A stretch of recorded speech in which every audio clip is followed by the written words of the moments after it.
Which profile? Your current profile? Job My profile? current profile is like middleware. वाह middleware. चलो अच्छी बात है। मिडलवेयर तेरा में तो काफी सारी टेक्नोलॉजीज पे हैंड्स ऑन है, इवन नेल में भी हैंड्स ऑन है। जावा और जेप्रॉक्सी में भी हाँ जो लिनक्स में रेड हेड का हैंड्स ओपन स्टिक आता है ना, रेड हेड का प्रोडक्ट आता है जेवा उस पे ऊपर, राइट है ना? ये बहुत आता है, टीसी सर्वर्स आता है, वेब आता है, हाँ वो आता है, डब्ल्यू मैसेजिंग सर्विसेज लेते सभी पे काम कर चुका हूँ। ओके, वेरी गुड, ठीक है, वेरी अभी गुड। तो मेरा प्रोजेक्ट, मतलब मेरा कोई प्रोजेक्ट है तो अजूर का भी है, तो उसमें सर्टिफिकेशन रिक्वायर्ड है 104 वाला और सभी पे। Right right. अभी अभी एटलीस्ट आप देखोगे ना 2020 के, आप अप्रैल मार्च तक देखोगे ना, जितने भी मार्केट में देखोगे ना जो और एडल्ट की, आपको एवरी कंपनी बहुत ज़्यादा हायरिंग और प्रोजेक्ट भी है, बहुत डिमांडेड है ना? तो हैंड्स ऑन के लिए मैंने ये किया था, क्योंकि अगर सर्टिफिकेशन भी करना है, करना सभी करना है, तो अगर करना है तो वाकई तो क्लाइंट अगर दूसरी कंपनी मिली है इसमें प्रोजेक्ट अगर मूव वेरी करना है गुड। तो अजूर चाहिए। आपका टोटल एक्सपीरियंस कितना हो गया अहमद? 4 साल हो गए। 4 साल। इसी राइट में now I am team lead. अगर मैं भास्कर सर के एक्सपीरियंस के अकॉर्डिंग अगर मैं बात करूँ, इनका टोटल 7 ईयर्स हो गया टोटल, जबकि रिबॉस में 3 ईयर्स हो गया। आप बहुत राइट ट्रैक पे हो सर, बहुत राइट ट्रैक पे हो। राइट थैंक हाँ प्रमोशन का क्या। आप बता रहे सर जी मैं एडोबिस पे कोड डिप्लॉय वगैरह पे काम कर चुका हूँ, CI/CD पाइपलाइन पे काम कर चुका हूँ, राइट है ना?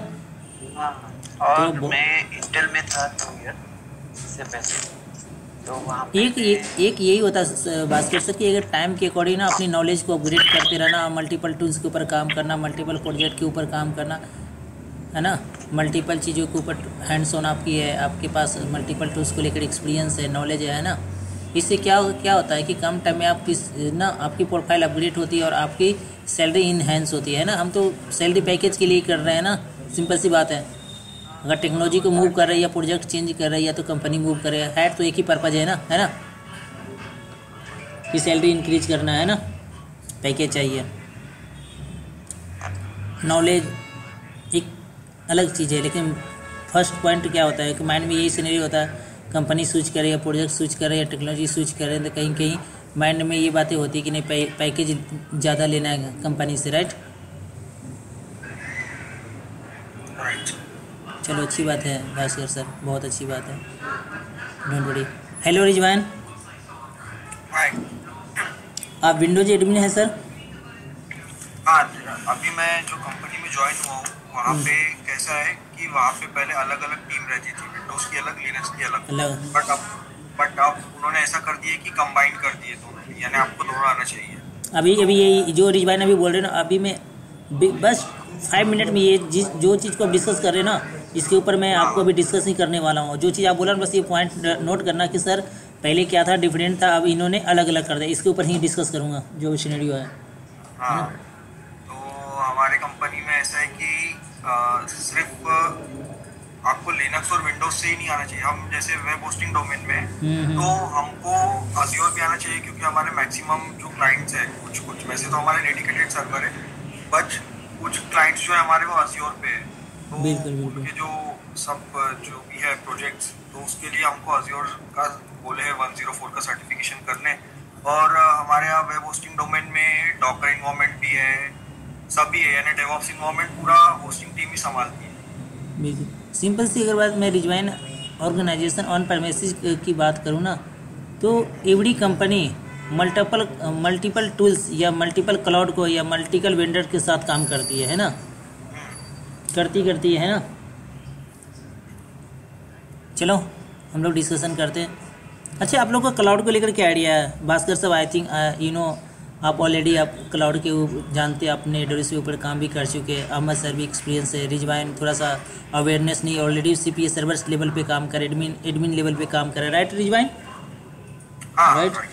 ऑलरेडी अहमद सर और भास्कर सर ऑलरेडी आप लोग को क्लाउड को लेकर आपका क्या ओपिनियन है? अगर मैं क्लाउड को लेकर बोले तो क्या आप भास्कर सर अब क्या हमें बताइएगा क्लाउड के बारे में, बताइए। क्लाउड मतलब अगर हमें अभी हम डिस्कशन नहीं की व्हाट इज क्लाउड, उस पर नहीं आ रही, रिसोर्स के ऊपर सर्विसेज के ऊपर नहीं कर रहे हैं। अच्छा भास्कर सर, मुझे आप एक बात बताओ, क्लाउड तो अभी आया है ना, जैसे एजोर की बात करें 2010 में आया, AWS 2006 में आया है ना। तो पहले जब मार्केट में मेरे पास क्लाउड नहीं था तो बिफोर क्लाउड भी तो इंफ्रा की सेटअप करते थे ना। पहले बताइए, क्या हमारी ऑन प्रेमिस में डेटा सेंटर की सेटअप नहीं करते थे इंफ्रा की? जैसे IBM हो गया, है ना, ओरेकल हो गया। बिल्कुल बिल्कुल, ओरेकल का भी क्लाउड अपना, IBM का भी अपना क्लाउड है ना। तो अभी उसको क्लाउड नाम दिया गया है, राइट, है ना, पहले से वो था, है ना, बिल्कुल था, है ना, मानते इस चीज़ को, है ना, कि सर पहले एवरी कंपनियों के पास में अपना खुद के डेटा सेंटर होते थे। राइट, एग्री करते हैं। Every company has the cloud actually, right, पहले से। तो अभी लेकिन इसको आर्किटेक्चर कैसे किया गया, डिजाइन कैसे किया गया, है ना, है ना, जैसे क्लस्टर और नेट, बिल्कुल बिल्कुल बिल्कुल कंबाइन करके। बिल्कुल बिल्कुल सर। तो एक काम करते हैं भास्कर सर ना, कि हम 10-20 मिनट के लिए ना हम अभी किसी क्लाउड प्रोवाइडर के बारे में टॉकिंग नहीं करते हैं, है ना, भूल जाते हैं कि क्लाउड है क्या, है ना। एक बार ना जो हमारी जो प्रीवियस टेक्नोलॉजी है ना, प्रीवियस टेक्नोलॉजी के ऊपर इंफ्रास्ट्रक्चर की हम लोग सेटअप करते हैं, इसके ऊपर चलते हैं, है ना। इससे क्या होगा, तब जाके आप क्लाउड को आप इंटीग्रेट कर पाओगे और बहुत अच्छे से समझ पाओगे। आई थिंक ऑलरेडी एक्सपीरियंस हो, मुझे लगता है उस चीज़ की डिस्कस नहीं है, लेकिन मैं चाहता हूं कि पहली बार प्रीवियस टेक्नोलॉजी का आप गो थ्रू करें, उस पर ऊपर केस स्टडी करें, उसके ऊपर एडवांटेज देखिए, उसके ऊपर आप डिसएडवांटेज के ऊपर बारे में बात करें, है ना। देखिए, जब भी कोई भी मार्केट में कोई टेक्नोलॉजी आती है तो हो सकता है प्रीवियस टेक्नोलॉजी में कुछ ऐसी कमियाँ रही होगी, हो सकता है कस्टमर का रिक्वायरमेंट, नीड के अकॉर्डिंग उसकी रिक्वायरमेंट पूरा नहीं हो रहा होगा, हो सकता है कि क्लाइंट को जो चीज़ चाहिए वो चीज़ नहीं, ऑन प्रेमिसेस वाले इंफ्रास्ट्रक्चर जो प्रीवियस था उससे नहीं हो रहा होगा रिक्वायरमेंट पूरा, हो सकता है ना। तो एक बार उसके ऊपर केस स्टडी करते हैं। आप बोलोगे सर इसके ऊपर हम प्रीवियस टेक्नोलॉजी के ऊपर क्यों केस स्टडी करने चाहते हैं 20 मिनट के लिए? इससे ये होगा कि कल के डेट में आप क्लाउड सोल्यूशन आर्किटेक्ट, क्योंकि पूरे टाइम आप एक टेक्निकल नहीं बनते, पता है ना कि 10 ईयर्स 50 ईयर मिनिमम और मैक्सिमम, है ना। उसके बाद टीम लीड पे आते हैं, उसके बाद आप प्रोजेक्ट मैनेजर पे जाते हैं ना। तो आपके पास एक अवेयरनेस होना चाहिए, आपके पास एक नॉलेज होना चाहिए कि जब अपने कस्टमर को, सपोज आपने जूम किया होगा, आपने देखा होगा कि आपकी कंपनी देखते हो कि यार कि उसको प्रोजेक्ट लेने के लिए भेज दिया क्लाइंट के पास, होता है ना ऐसा। क्लाउड सोल्यूशन आर्किटेक्ट जाते हैं, क्लाइंट को हैंडल करते हैं कि हाँ उसको अपने प्रोडक्ट के बारे में बताते हैं कि नहीं, अपनी इंफ्रा ऑन पर मैसेज नहीं लगाकर आप एक काम करो, अपनी क्लाउड के ऊपर लगा लो। तो जब तक आपकी प्रीवियस टेक्नोलॉजी के बारे में नहीं, वो उसका एक माइंड सेट है कि नहीं जी हम तो प्रीवियस में ऑन पर मैसेज में ही ऑन डेटा सेंटर को बिल्ड करेंगे, है ना, पुरानी थॉट प्रोसेस से चल रहे हैं, है ना। अगर उनको क्लाउड के ऊपर हमें लाना है तो पहले तो चीज़ उनको केस स्टडी समझाना पड़ेगा ना कि ऑन परमिसेस के साथ आपका क्या इशू हो सकता है। Got it point? क्लियर है? तो जब तक आपको बेस्ट सोल्यूशन नहीं पता हो, देखो आपको पता है कि AWS या एजोर या GCP की बात करूँ, क्लाउड की सर्विसेज दे रही है, आप लैब भी कर लोगे, समझा दोगे, लेकिन जब तक आपके एक अच्छा एनालिस्ट आपके ऊपर उस टेक्नोलॉजी के ऊपर नहीं होगा, आप अपने कस्टमर को बेस्ट सोल्यूशन, मैं आपको इसलिए ट्रेनिंग नहीं दे रहा हूँ कि आप टेक्निकल सीखना चाहते नहीं, आप कल के 1 ईयर 2 ईयर्स के बाद जाकर आप क्लाउड कंसल्टेंट भी बनते हो, राइट। तो कम से कम एटलीस्ट आपको एक अच्छे उसके ऊपर क्लाउड के ऊपर काम करने से पहले आपको केस स्टडी पता होना चाहिए और कैसे हम कस्टमर को हम उसको बेस्ट सोल्यूशन दे सकते हैं उसके बारे में आपको पता होना चाहिए। मुझे पता है कि आप लोग Bhaskar sir and Amar sir already experience है, पता है क्लाउड सर्विसेज देता है, इतना ओवरव्यू करके आएंगे, गो थ्रू करके ही आएंगे, है ना, no doubt, right sir. Okay Amar sir, Bhaskar sir, Rizwan, तो एक बार ना थोड़ा प्रीवियस टेक्नोलॉजी के ऊपर चलते हैं, है ना। हाँ बिल्कुल, जो हम लोग लाइव ऑन प्रेमिसेस में सेटअप करते आ रहे थे, है ना। आपको स्क्रीन दिख रहा है? नहीं अभी नहीं दिखा। हाँ अब दिखेगा, अब दिख रहा है सर स्क्रीन? हाँ चलो ठीक है, एक बार हम ना प्रीवियस टेक्नोलॉजी के ऊपर चलते हैं।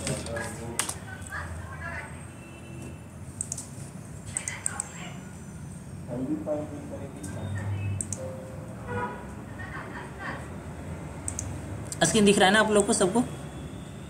ठीक है सर। अगर प्रीवियस टेक्नोलॉजी की बात करूं, सपोज एज्यूम कीजिए भास्कर सर एक कंपनी स्टार्टअप करना चाहते हैं।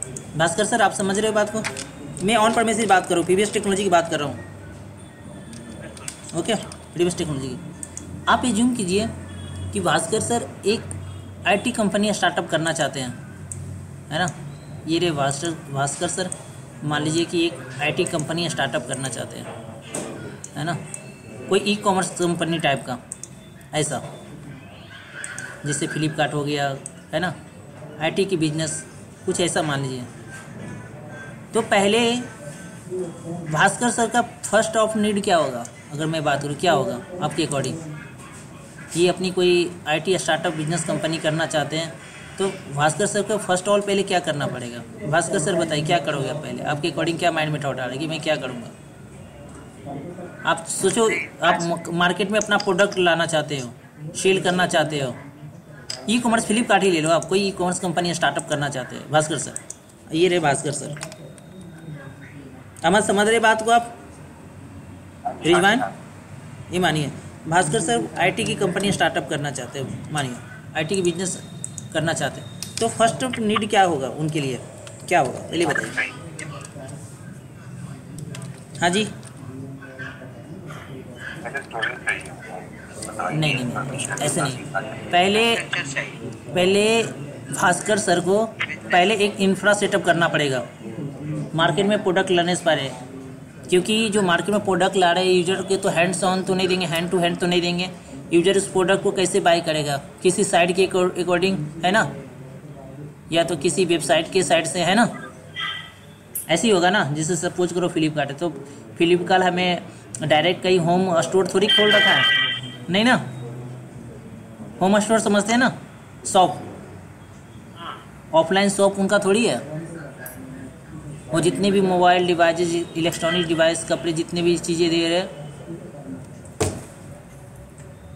जितनी भी चीज़ें कर रहे हैं वो किससे कर रहे हैं? हम उसको साइट को, प्रोडक्ट को कैसे बाई करते हैं पहले बताइए।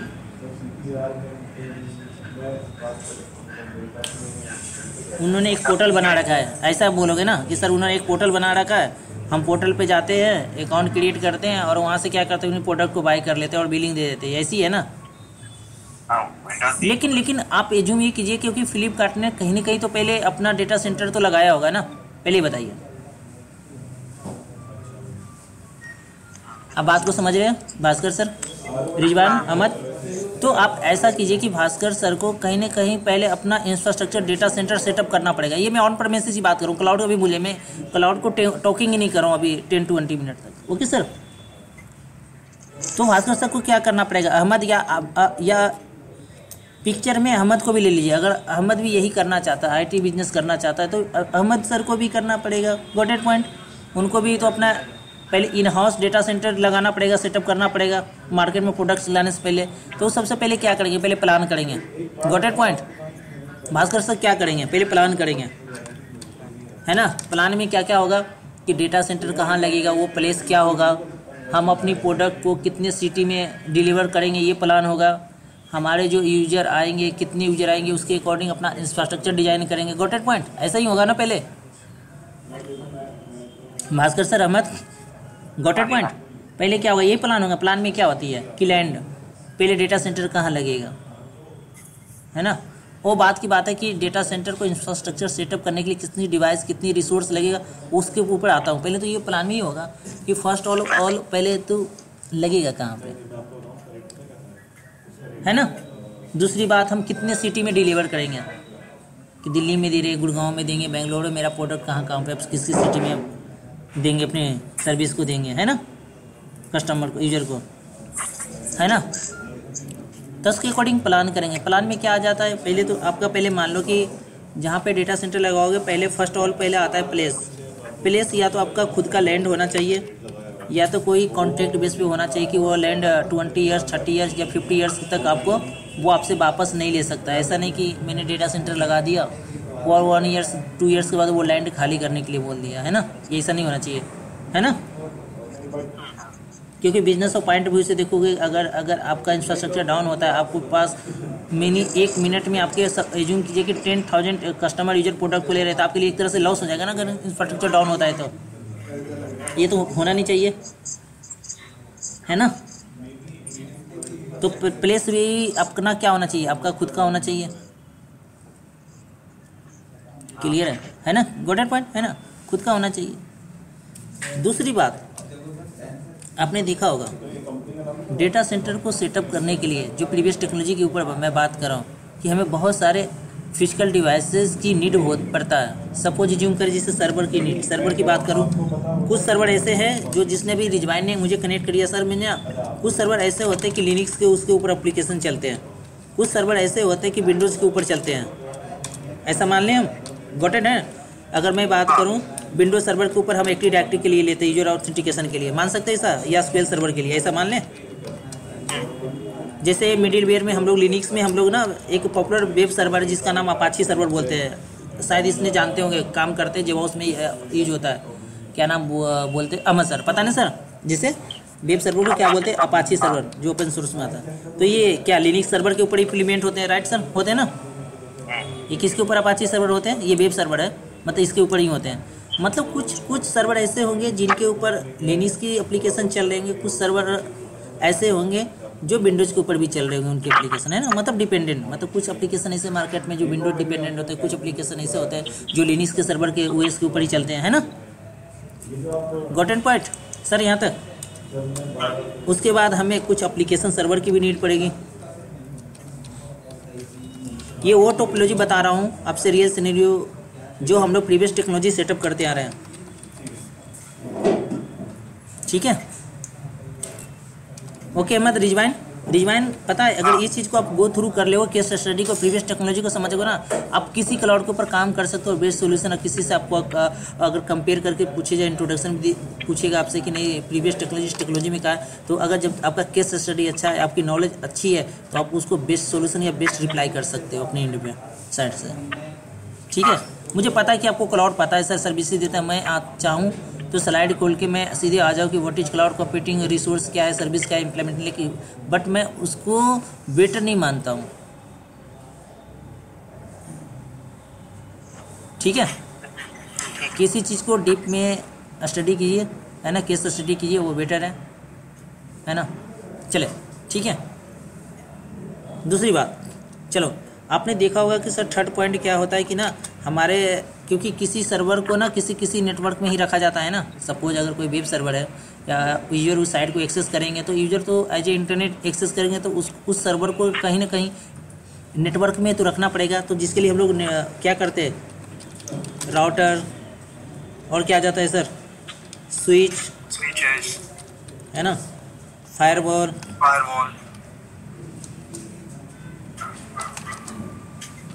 है ना, क्या हो गया, फायरवॉल है ना। फिर उसके बाद और क्या जाता है, नेट गेटवे है ना। वो तो फायरवॉल किसी मतलब फायरवॉल जस्ट डैश वो तो चेक पॉइंट हो गया, पोलल्ट हो गया, वो तो डिफरेंट मैटर कि हाँ किस वेंडर का यूज कर रहे हैं। नेट गेटवे की नीड पड़ती है ना, नेट गेटवे हो गया, और क्या हो गया, इंटरनेट गेटवे चाहिए। सपोज एग्जांपल मान लीजिए, है ना, एग्जांपल नहीं, हम लोग इंफ्रास्ट्रक्चर नेटवर्क इंजीनियर सेटअप करते हैं, एडमिन जो नेटवर्क इंजीनियर है वो करते हैं। अभी रिजवाइन का ना 5 मिनट में वो चीज़ें क्लियर हो जाएगा सर, वो उसने जो पॉइंट बोला था।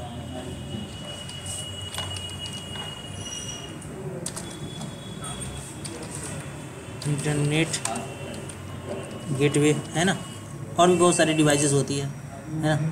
मैं यहाँ पे लेके आ जाता हूँ, थोड़ा सा छोटा पड़ रहा है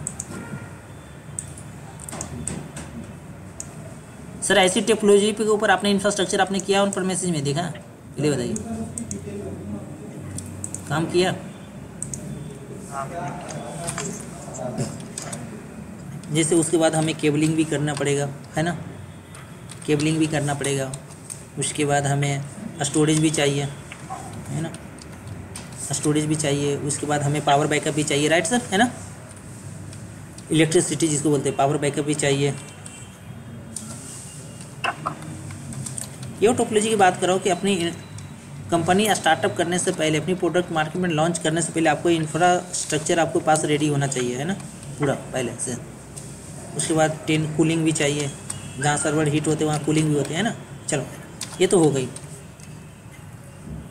ये सब पता है सर। भास्कर सर, अहमद, रिजवान, आप तीनों ध्यान से सुनिएगा। ये सब पहले क्या करना पड़ेगी, पहले भास्कर सर को ना, पहले किसी ने वेंडर से पहले इसको ना, पहले कैपेक्स मतलब कि पहले ना अच्छी खासी पहले लागत लगानी पड़ेगी, पहले बाई करनी पड़ेगी इंफ्रास्ट्रक्चर सेटअप करने से पहले। और ये हर वेंडर से कॉन्टेक्ट करेंगे, जिसे रिजवाइन ने बोला सर कि लिनक्स अलग होते हैं, विंडोज़ के अलग होते हैं। तो विंडोज़ का जो विंडोज़ का एप्लीकेशन होता है विंडोज़ के ऊपर ही इंस्टॉल होते हैं, लिनक्स वाले लिनक्स पे होते हैं। तो आपको हो सकता है कि विंडोज़ माइक्रोसॉफ्ट से भी कॉन्टेक्ट करना पड़ेगा, जो माइक्रोसॉफ्ट का जो वेंडर है जो प्रोडक्ट देते हैं, राइट। जैसे हम लोग पॉपुलर जो सर्वर यूज करते हैं लिनक्स में, RCL बोलते हैं जिसको, है ना, जिसके ऊपर हम इंटरप्राइज में हम एप्लीकेशन को स्टेबल करते हैं, डिप्लॉयमेंट करते हैं। तो हमें रेटेड कंपनी से भी बात करना पड़ेगा RCL सर्वर के लिए, है ना। हो सकता है कि हमें राउटर स्विच के लिए हमें सिस्को वेंडर से या सिट्रिक्स वाले से भी बात करना पड़ेगा, है ना, अलग अलग वेंडर से। तो आप सोचो कि अलग अलग वेंडर से पहले आप क्या करोगे कि पहले उनसे डिमांड करोगे कि मुझे इतना फिजिकल रिसोर्स चाहिए। फिजिकल रिसोर्स समझते हैं ना, हर डिफरेंट वेंडर को। तो डिफरेंट वेंडर्स से जब आप कांटेक्ट करेंगे और इतनी सारी डिवाइसेस को आप डिमांड करेंगे तो वेंडर कहीं ना कहीं क्या लेगा, टाइम तो लेगा ना कि सर आप एट ए टाइम इतनी, आपको पता है छोटे डेटा सेंटर की बात करूँ मैं, अगर नोएडा के अंदर जो CL है ना वहाँ पे 1000 सर्वर लगे हुए हैं छोटे स्मॉल में। तो मान लो आपके पास अभी स्टार्टअप कंपनी है, तो मान लो कम से कम एटलीस्ट 100 सर्वर भी तो चाहिए। तो वेंडर भी तो टाइम लेगा ना ये सब रिसोर्स आपको देने के लिए, मतलब टाइम लेगा वेंडर यहाँ पे क्या लेगा, जितने भी वेंडर आप सिस्को वेंडर की राउटर स्विच लो या सिट्रिक्स वाले से आप लीजिए, है ना। तो मतलब यहाँ पे क्या है कि वेंडर भी टाइम ले रहा है ना। सिर्फ किस में आपके पास पॉकेट में पैसा है, फिर भी आपके पास भले करोड़ों रुपया क्यों नहीं हो, डजेंट मैटर, वो मैटर नहीं कर रहा है। पैसा रहते हुए भी आपको टाइम लग रहा है कि आपको प्रोडक्ट मिल नहीं पा रहे हैं, डिवाइस मिल नहीं पा रहा है। समझ रहे मेरी बात को, क्लियर है। तो मतलब वेंडर भी टाइम ले रहा है भास्कर सर, क्लियर है, वेंडर भी टाइम ले रहा है। हाँ चलो वेंडर ने टाइम ले रहा है, चलो वेंडर ने अप्रॉक्स यहाँ पे टाइम ले लिया पूरे ऑल डिवाइस मिलने में, आपको जितनी भी डिवाइस मिलने में आप ऐसा मीनिंग एज्यूम कीजिए कि 2 मंथ लग गया कि सर मैं वेंडर में तो मैंने सिस्को के वेंडर और ये माइक्रोसॉफ्ट के वेंडर, जितने भी वेंडर बैठे हुए हैं स्टोरेज के वेंडर, उसने 2 मंथ हमें डिवाइस ही प्रोवाइड कराने में इतना इन्होंने टेक योर टाइम ले लिया। अब चलो ये बात हो गया। अब एज्यूम करते हैं कि भास्कर सर के पास डिवाइसेस आ गई, प्लेस भी हो गया। अब क्या है आगे का प्रोसेस क्या होगा, आगे का प्रोसेस ये होगा इंफ्रास्ट्रक्चर सेटअप करना। आप एज्यूम कीजिए जैसे आप पहले लैंड लेते, ज़मीन के ऊपर आप इमारत बनाते। इमारत क्या है, इमारत तो ऐसी नहीं बनती ना, पूरी मटेरियल से बनती है ना। किससे बनती है देखोगे ना, जिसमें आपके अंदर बहुत सारे जो आयरन चाहिए, रेत चाहिए, है ना, मतलब ऐसी ही होती है ना, बहुत सारे मटेरियल लेकर ही बिल्डिंग खड़ी होती है ना। तो आपके पास मटेरियल तो आ गया, लेकिन आपके पास ये तो स्किल नहीं है कि बिल्डिंग आप खुद खड़ा कर दोगे। आप एज्यूम कीजिए आपके पास तो भास्कर सर का स्किल तो नहीं है कि हम इसकी इंफ्रास्ट्रक्चर की सेटअप कैसे करेंगे, राउटर कहाँ लगेगा, स्विच कहाँ पे लगेगा, नेटवर्क डिजाइन कैसे करेंगे, फायरवॉल कहाँ पे लगेगा, लोड बैलेंसर कहाँ पे लगेगा, ये सब तो स्किल है नहीं। तो वो क्या करेंगे, किसी को तो कॉन्ट्रैक्ट देंगे इंफ्रास्ट्रक्चर सेटअप करने के लिए। पहले बताइए देंगे या नहीं? इंफ्रास्ट्रक्चर सेटअप करने के लिए किसी को कॉन्ट्रैक्ट देंगे ना, जैसे हम अपनी बिल्डिंग को देते हैं कॉन्ट्रैक्ट पे। तो आप यहाँ भी इंफ्रास्ट्रक्चर को, क्योंकि आपके पास स्किल नहीं है ना, आपके पास बिजनेस है, आपके पास पैसे हैं, आपके पास रिसोर्स हैं, लेकिन आपके पास ये तो स्किल ही नहीं है ना कि इंफ्रास्ट्रक्चर की सेटिंग कैसे करेंगे, सेटअप कैसे करेंगे। भास्कर सर डिजाइन समझ में आ रही बात है? तो आप प्रोजेक्ट देखो, प्रोजेक्ट किसको देखो, आपको पता है कि हमारी मार्केट में बहुत सारी कंपनियां बैठी हुई है जो प्रोजेक्ट को आपकी हैंड ओवर करेगी, जिसको आप कॉन्ट्रैक्ट देखो। बहुत सारे प्रोजेक्ट लेने के लिए मार्केट में बैठे हुए, TCS हो गया, है ना, HCL हो गया, IBM हो गया, नोकिया हो गया, है ना, मान सकते 2 का एग्जाम्पल लेते हैं, सही है। तो प्रोजेक्ट क्या करोगे, आप कॉस्ट भी देखोगे। जैसे बोलते हैं ना कि बहुत सारे कॉन्ट्रैक्टर होते हैं, तो हर कौन सा कॉन्ट्रैक्टर को अपना वो अब बताते हो, प्लान बताते हो, आर्किटेक्चर बताते हो कि ऐसे मुझे इम्प्लीमेंटेशन करनी है, इतना मुझे ये चीज़ चाहिए। तो अपने अकॉर्डिंग आर्किटेक्चर भी क्या करता है, कॉस्ट बताता है। तो कंपनियाँ को जब आप PUC भेजते हो, प्रोविजनल जो बोलते हैं, जब भेजोगे तो वो पता लगा कि TCS वाला कुछ कम पैसे ले रहे हैं, HCL उससे भी कम ले रहा है, तो आप TCL को प्रोजेक्ट दे दोगे, है ना, क्या दे दोगे, दे दोगे ना।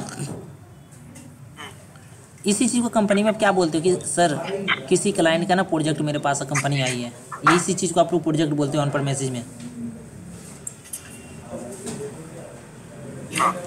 इसी चीज़ को हम लोग क्या बोलते हैं,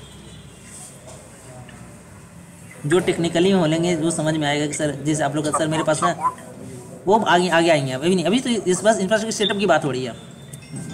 वो तो आगे आएगी अभी। रिजवान समझ में आ रही बातें? हाँ। इसी को आप लोग प्रोजेक्ट बोलते हो। देखो कैपेक्स क्या हो गया, एक तुम्हारी कैपिटल एक्सपेंडिचर अकाउंट की वर्ड में बोलते हैं, जहाँ पे तुम्हारे पास पैसे थे, तुम्हारे पास रिसोर्स है, तुम्हारे पास आ गया, लेकिन इंफ्रास्ट्रक्चर रेडी किससे करवाओगे? किसी न किसी को कॉन्ट्रैक्ट दोगे। तो ये सब मार्केट में जो बैठे ना, ये सब क्या है, कंसल्टेंट ही बोल सकते हो कि आपको इंफ्रास्ट्रक्चर सेटअप करके देते हैं पूरा, है ना।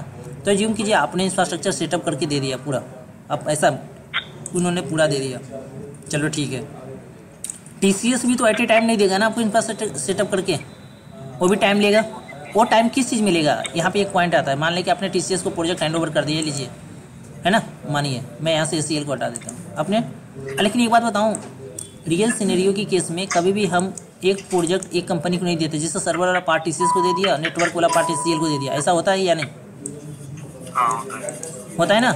जिससे हो सकता है कि नेटवर्किंग वाला पार्ट ब्रिटिश टेलीकम्युनिकेशन को दे दूँ, हो सकता है ना। जैसे बोलते हैं ना, अगर मैं लेमन लैंग्वेज आप लोग को समझाता हूँ, बोलेंगे सर आप ये क्या एग्जांपल दे रहे हो। जैसे आप ऐसा माने कि जैसे हम बिल्डिंग बनाते हैं, तो हो सकता है कि हम लोग बिल्डिंग खड़ा करने के लिए किसी और को दे देते हैं, और जब उसमें डिजाइनिंग आर्किटेक्चर होता है, प्लेटें लगती है, इलेक्ट्रिक अलग अलग को दे देते हैं, ऐसा होता है ना या नहीं होता? करते हैं ना।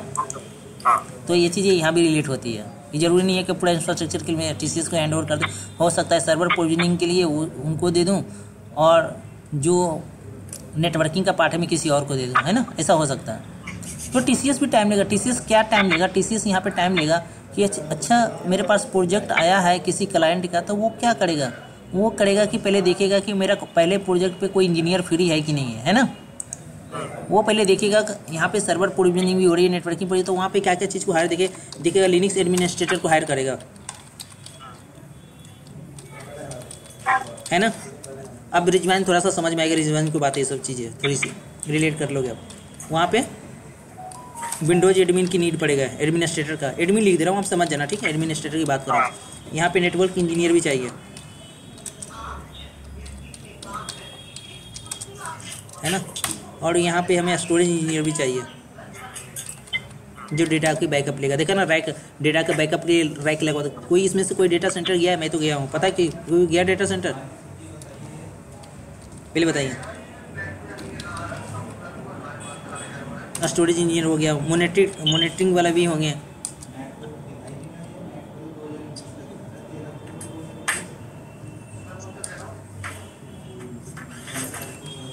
है ना। बैकअप भी हो गया। हाँ मैं आ रहा हूँ 1 पॉइंट आ रहा हूँ। तो TCS वाले के पास पहले देखेगा कि मेरा जो एम्प्लॉयज़ है फ्री है या नहीं है। अगर एम्प्लॉयज़ अगर बिजी है अपने प्रोजेक्ट पे, वो क्या करेगा, मार्केट में इसी को वो हायरिंग निकालेगा। आप समझ में आई बात है कि हायरिंग क्या होती है? वो इसी चीज़ को हायरिंग निकालेगा कि लिनक्स एडमिनिस्ट्रेटर चाहिए, ये प्रोजेक्ट है, ये क्लाइंट का प्रोजेक्ट है, इस टाइप का प्रोजेक्ट है, 50 लिनक्स एडमिन चाहिए, विंडोज एडमिन चाहिए, नेटवर्क इंजीनियर चाहिए, स्टोरेज इंजीनियर चाहिए, मॉनिटरिंग इंजीनियर चाहिए, है ना, जो इंफ्रास्ट्रक्चर को मॉनिटरिंग करेगा। समझ रहे हो मेरी बात? तो इसी में देखो, अगर TCS का उनका एम्प्लॉय अपना फ्री है तो ठीक है, नहीं तो वो क्या करेंगे, नए प्रोजेक्ट के लिए ये बंदे हायर कर लेते हैं। समझ में आई बात है? क्लियर बात?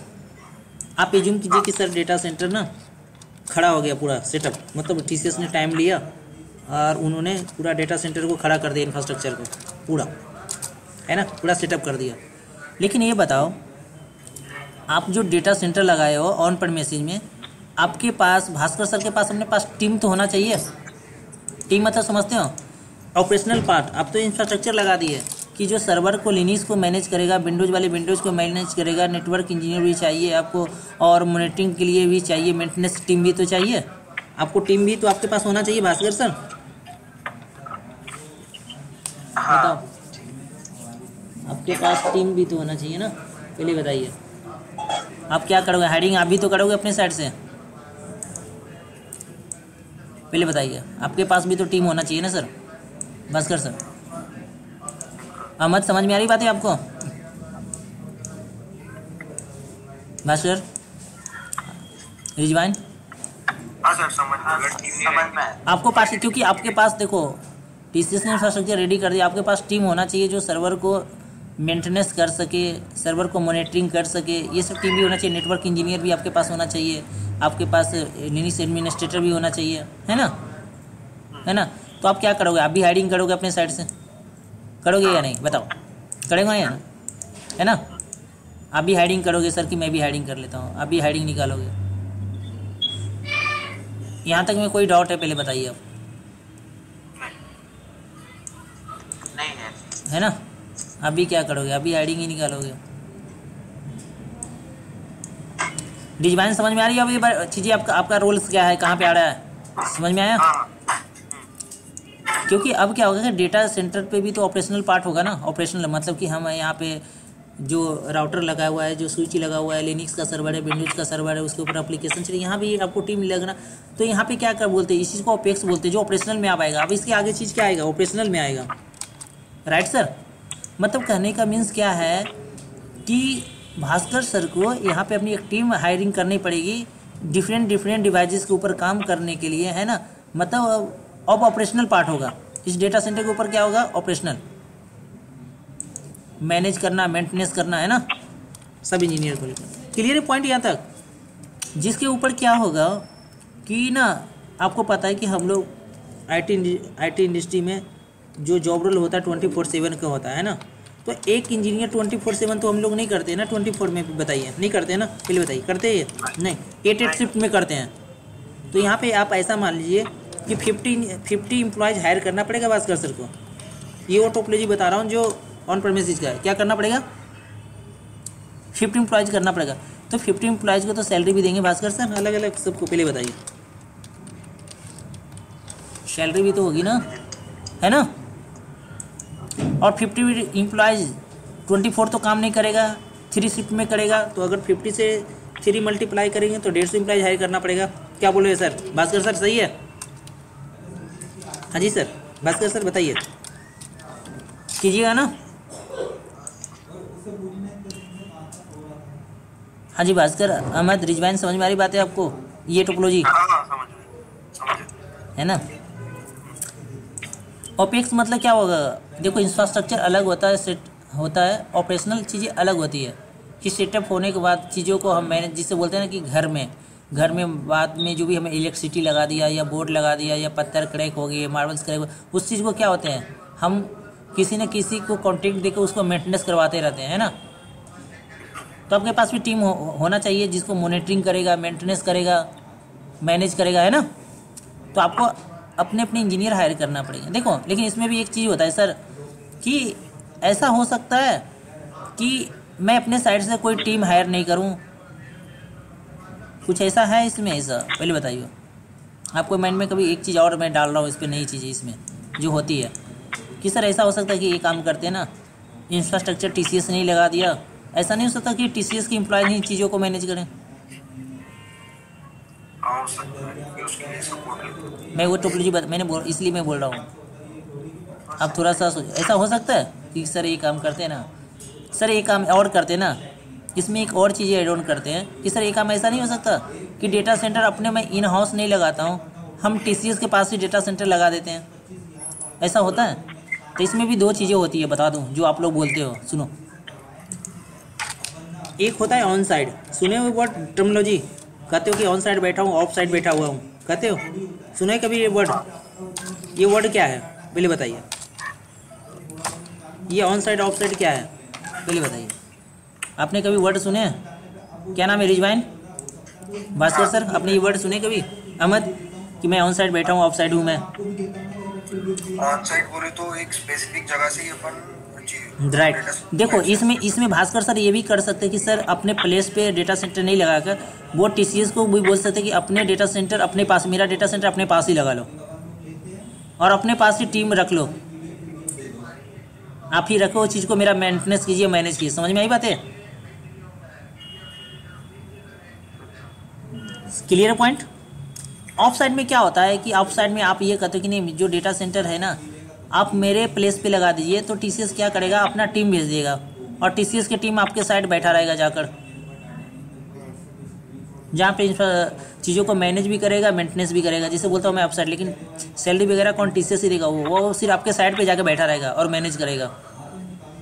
आपके साइड पे जाके क्या करेगा, एप्लीकेशन की डिप्लॉयमेंट कर देगा, इंफ्रास्ट्रक्चर कर देगा, सर्वर लगा देगा, सब चीज़ कॉन्फ़िगर कर देगा, है ना। समझ में आ रही बात है? हाँ।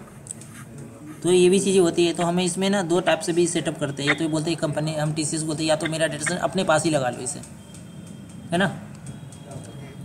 तो ये भी चीज़ें, ये चीज़ ये समझ में आई, यहाँ तक क्लियर हो रही बात है। यहाँ पे दो चीज़ें आपने नोटिस किया होगा कि सर पहले तो देखो जो मैं पॉइंट रीड कर रहा हूँ, इस चीज़ को मार्किंग कर रहा हूँ, समझना कि इसमें क्या क्या पॉइंट वाले थे। कि पहला कैपेक्स लग रहा है इंफ्रास्ट्रक्चर सेट करने में, समझ रहे हो, एक लागत अच्छी खासी, है ना। दूसरी बात एक टाइम लग रहा है, देखो जो चीज़ों को मैं कर रहा हूँ उस चीज़ को समझना है यहाँ पे। ये कहाँ क्या लग रहा है, एक टाइम लग रहा है अच्छा खासा, तभी चीज़ों को समझ पाओगे, है ना। फिर उसके बाद ओपेक्स आ जा रहा है, फिर उसके बाद में जो भी ऑपरेशनल चीज़ें होगी। समझ में आ रही बात यहाँ से सर, क्लियर है, कोई क्वेश्चन है यहाँ पे, समझ में आ रही बात है। ये वही टोपोलॉजी बता रहा हूँ जो प्रीवियस टेक्नोलॉजी भी हम लोग काम करते आ रहे हैं इतने टाइम से। इंफ्रास्ट्रक्चर की सेटअप कर रहा हूँ, प्रोविजनिंग डी प्रोविजनिंग करना, समझ में आ रही बात है।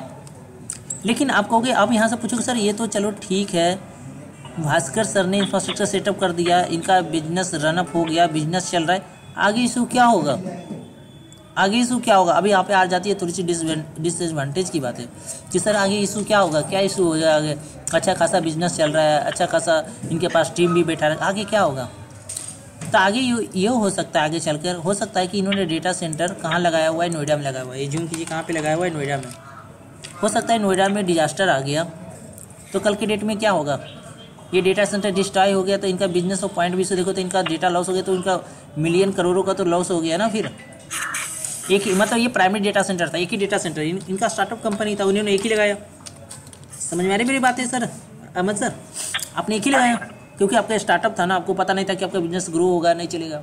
अपने अकॉर्डिंग आपने एक ही इंफ्रास्ट्रक्चर लगाया, एक ही डेटा सेंटर लगाया। अगर डिजास्टर आता है तो फिर क्या होगा, पहले बताइए, क्या करोगे आप, आपके माइंड में क्या चल रहा होगा सिनेरियो, अभी क्या चल रहा है, अभी जो मैंने क्वेश्चन किया क्या होगा, क्या करेंगे। चलो ठीक है, बहुत अच्छे से इन्होंने आपका कहने का मतलब कि सर ये काम करेंगे ना, एक करते ना, एक सेकेंडरी डेटा सेंटर और लगा देते गुड़गांव लोकेशन में, ऐसा मान के चले क्या, ऐसा है ना। और हर कंपनी का ऐसी टोपोलॉजी है ही, है ना, ऐसा तो है ही ना, पहले बताइए। ये टोपोलॉजी तो है ही ना, बस आप बस इसको अपना बस लिंकअप करते जाइए, बस थोड़ा सा आप यही माइंड में कहोगे सर एक ना सेकेंडरी लगा देते हैं। लेकिन एक बात बताओ, आप डिजास्टर से चीज़ों को बचने के लिए कि मेरा डेटा लॉस नहीं हो, मेरा बिजनेस पे कोई इम्पैक्ट नहीं पड़ना चाहिए, तो आपने सेकेंडरी डेटा सेंटर लगा कि सेकेंडरी डेटा सेंटर में क्या कैपेक्स नहीं लगा हुआ वहाँ पे पूरी लागत, पहले बताइए, कैपेक्स नहीं आया होगा फिर से, क्या वहाँ पे ओपेक्स नहीं आया होगा फिर वहाँ पे,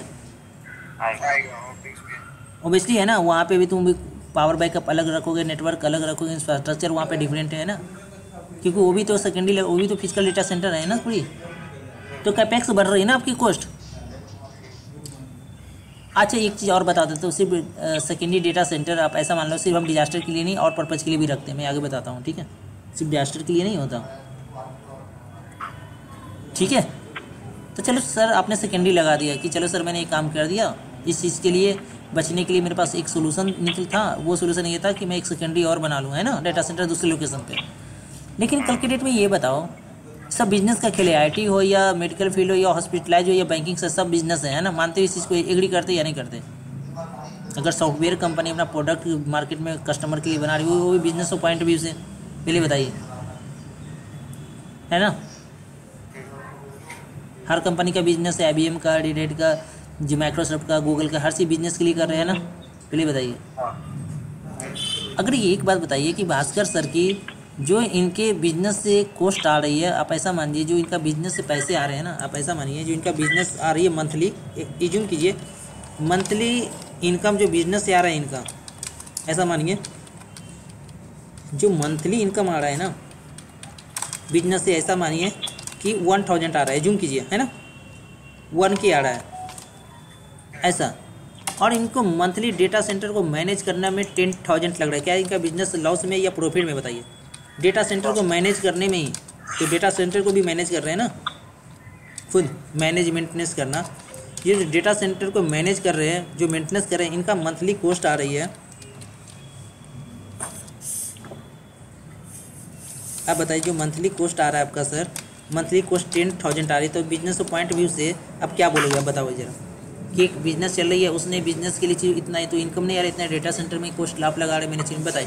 अब बताइए बिजनेस पॉइंट व्यू से क्या है, अब यहाँ पे आपको एडवांटेज लग रहा है कि डिसएडवांटेज लग रहा है।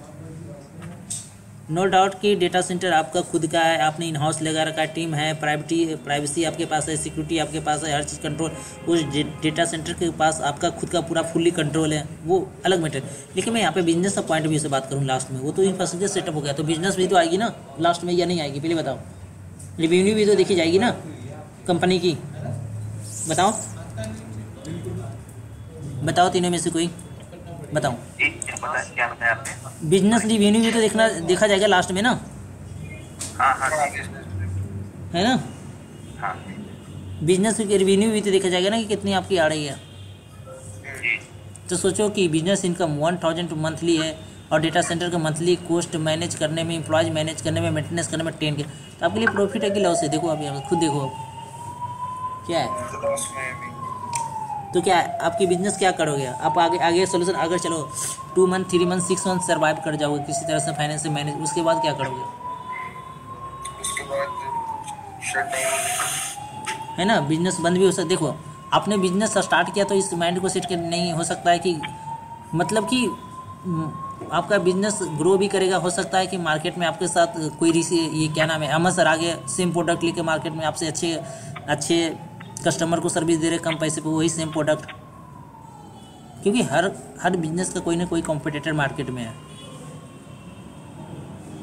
तो कल के हो सकता है बिजनेस दोनों चीज़ हो सकता है कि स्केल अप भी हो गया, खुदा ने खास्ता, हो सकता है डाउनग्रेड भी हो गया, डाउन भी हो गया, दोनों चीज़ें हो सकती है ना, पॉसिबिलिटी है। पहले बताइए हो सकती है नहीं? हाँ जी सर, हो सकता है, हो सकता है। दोनों चीज़ें हो सकती है ना। हो सकता है कि इनका बिजनेस ग्रो हो गया माशाल्लाह, चलो बिजनेस इनका ग्रो हो गया, चलो कोई बात नहीं, इनके और 2 3 4 5 6 10 डेटा सेंटर लगा दिया, बिजनेस आ रहा है, चलो कोई बात नहीं। कैलकुलेटर में गलती से इनका बिजनेस डाउन हो गया, तो फिर इतने सारे डेटा सेंटर लगा के रखे मल्टीपल लोकेशन में, डेटा सेंटर को क्या करेंगे?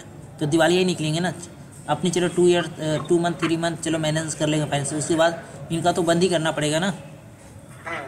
लेकिन जो इतने सारे डेटा सेंटर में जो डिवाइसेस लगे, वो डिवाइसेस के करेंगे क्या, पहले बताइए।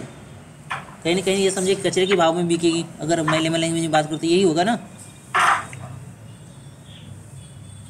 समझ में आ रही है प्रीवियस टेक्नोलॉजी में सेटअप पे, पहले बताइए क्या करेंगे। अगर अपना बिजनेस लॉस में जा रहा तो बंद ही करेंगे ना, विजय मालिया थोड़ी बननी है, लॉस भी जाएंगे ना।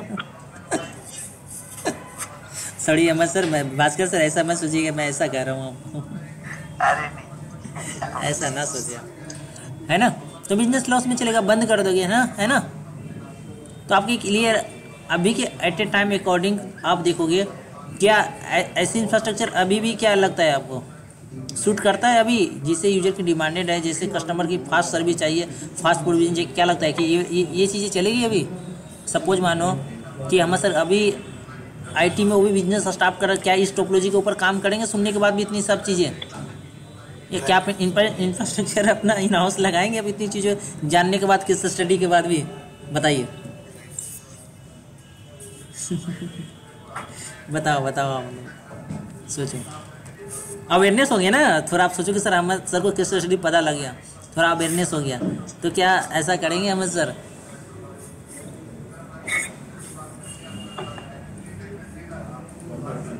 अच्छा यहाँ तक पिक्चर ये क्लियर हो गई रिजवाइन, आपको भी समझ में आ गया आपको, है ना। आप यहाँ पे लेता हूँ पिक्चर में किसको, अहमद सर को। देखो अहमद सर को क्या था, थोड़ा सा क्लाउड को लेकर अवेयरनेस हो गया था, ये भी आईटी कंपनी स्टार्टअप करना चाहते हैं अहमद सर, आप ऐसा मान लीजिए। इनको अवेयरनेस हो गया था, लेकिन इनको आइडिया लग गया था कि मार्केट में कोई ऐसी क्लाउड प्रोवाइडर बैठा है या सर्विस देने वाला बैठा है कि अपना इंफ्रास्ट्रक्चर ऑन प्रेमिसेस ना लगा के उनके ऊपर लगा सकता हूँ। मैंने क्लाउड प्रोवाइडर बोला, मैंने किसी ऑर्गेनाइजेशन का नाम यहाँ पे मेंशन नहीं कर रहा हूँ अभी फ़िलहाल, ठीक है। आप ऐसा समझिए कि अहमद सर को पता लग गया था, है ना। और यहाँ पे ना अहमद सर को पता लग गया था कि कोई क्लाउड कंसल्टेंट है कि उससे ज़्यादा जाकर उसके बारे में बैठ कर ना मैं आइडिया लेता हूँ कि मैं चाहता हूँ कि अपनी इंफ्रास्ट्रक्चर ऑन प्रेमिसेस में नहीं लगाकर अपनी इंफ्रास्ट्रक्चर आपके पास लगाना चाहता हूँ, तो आप अपनी इसके बारे में बताइए, सर्विस के बारे में। आप सर्विस कैसे देते हैं, आपकी सर्विस को मैं कैसे ले सकता हूँ, कॉस्ट कैसे होगा, है ना। तो आप यहाँ पे मान लीजिए कि रिजवाइन क्लाउड कंसल्टेंट बैठा हुआ है यहाँ पे। गॉट इट पॉइंट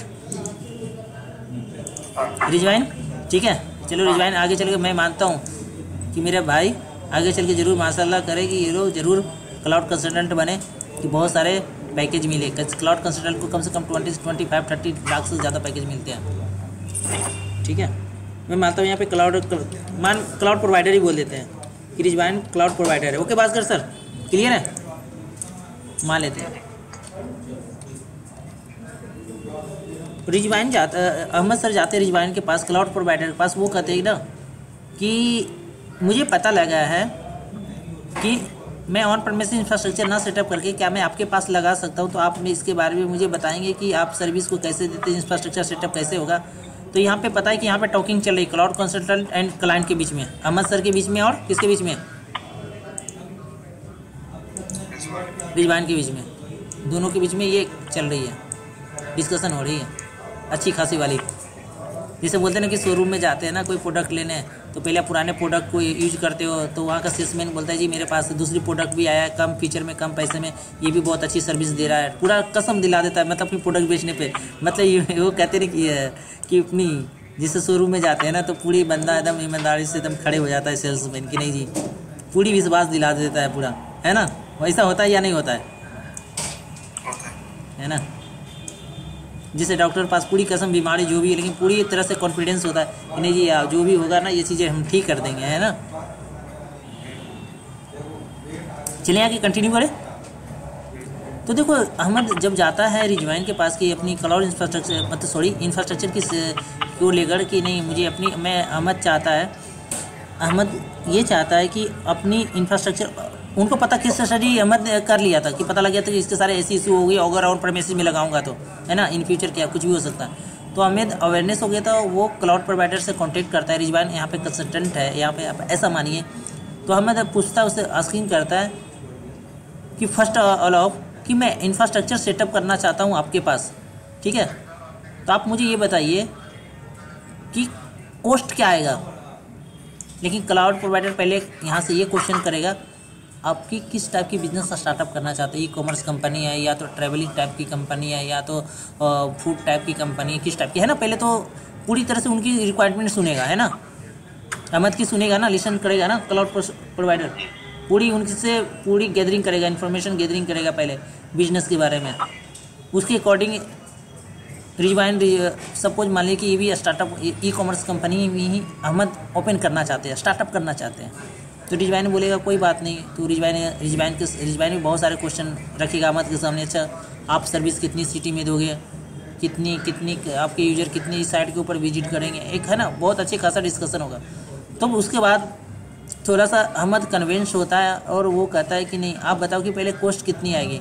तो यहाँ पे क्लाउड प्रोवाइडर वो यहाँ पे बोलते हैं कि आप इंफ्रास्ट्रक्चर आप मेरे पास लगाओगे ना तो यहाँ पे कोई कॉस्ट नहीं देनी पड़ेगी, नो एनी कॉस्ट अभी फर्स्ट बार इंफ्रास्ट्रक्चर सेटअप करने के लिए, समझ रहे हैं कि कॉस्ट नहीं देना पड़ेगा आपको अभी, मतलब कैपेक्स नहीं लगाना पड़ेगा आपको, आप मेरे पास लगाते तो। अहमद कन्विंस हो रहा है या नहीं यहाँ की इस पॉइंट से, कंसल्टेंट की रिप्लाई से हो रहा है या कन्विंस या नहीं। अहमद शौक वो 10 करोड़ 20 करोड़ की टारगेट लेके बैठा हुआ है कि ऑन प्रेमिसेस में इतना लगेगा इंफ्रास्ट्रक्चर सेटअप करने में। उनका तो माइंड यही सेट है ना, जिससे भास्कर सर के यहाँ इतने सारे करोड़ों मिलियनर कॉस्ट लगा, तो इनके माइंड में भी तो यही था ना, या नहीं। अहमद रिजवाइन समझ में आ रही बातें। तो क्योंकि अहमद के भी माइंड में तो यही था कि नहीं यार 10 करोड़ 20 करोड़। सीधे अगर इस रिप्लाई से आप क्या हो गए, शौकी हो गए ना कि यार ये क्लाउड प्रोवाइडर करा कि इंफ्रास्ट्रक्चर लगा लो, कॉस्ट नहीं लगेगा पहले। तो थोड़ा सा अहमद कन्विंस होगा ना। अब दूसरी रिप्लाई सुनो, फिर अहमद पूछेगा ना कि सर मैंने ये सुन रखा है, मैंने जो मेरे कलीग थे उन्होंने इंफ्रास्ट्रक्चर डेटा सेंटर लगाया था, पूरा प्रोविजन होने में मान ले कि अहमद सर का कलीग ही हैं भास्कर सर, और मानिए कि उन्होंने बताया था कि इंफ्रास्ट्रक्चर सेटअप होने में इनका एक आइडिया था कि 5 मंथ लग जाते पूरा सेटअप इंफ्रास्ट्रक्चर सेटअप होने में। तो यहाँ पे ड्यूरेशन टाइमिंग कितना लगेगा ड्यूरेशन टाइम में। ऐसे तो क्लाउड प्रोवाइडर करते हैं कि with in minute with in minute, मैं मानता हूँ कि विद इन आवर्स, मैं मान के चल रहा हूँ यहाँ पे विद इन आवर्स आपको इंफ्रास्ट्रक्चर सेटअप करके दे देंगे।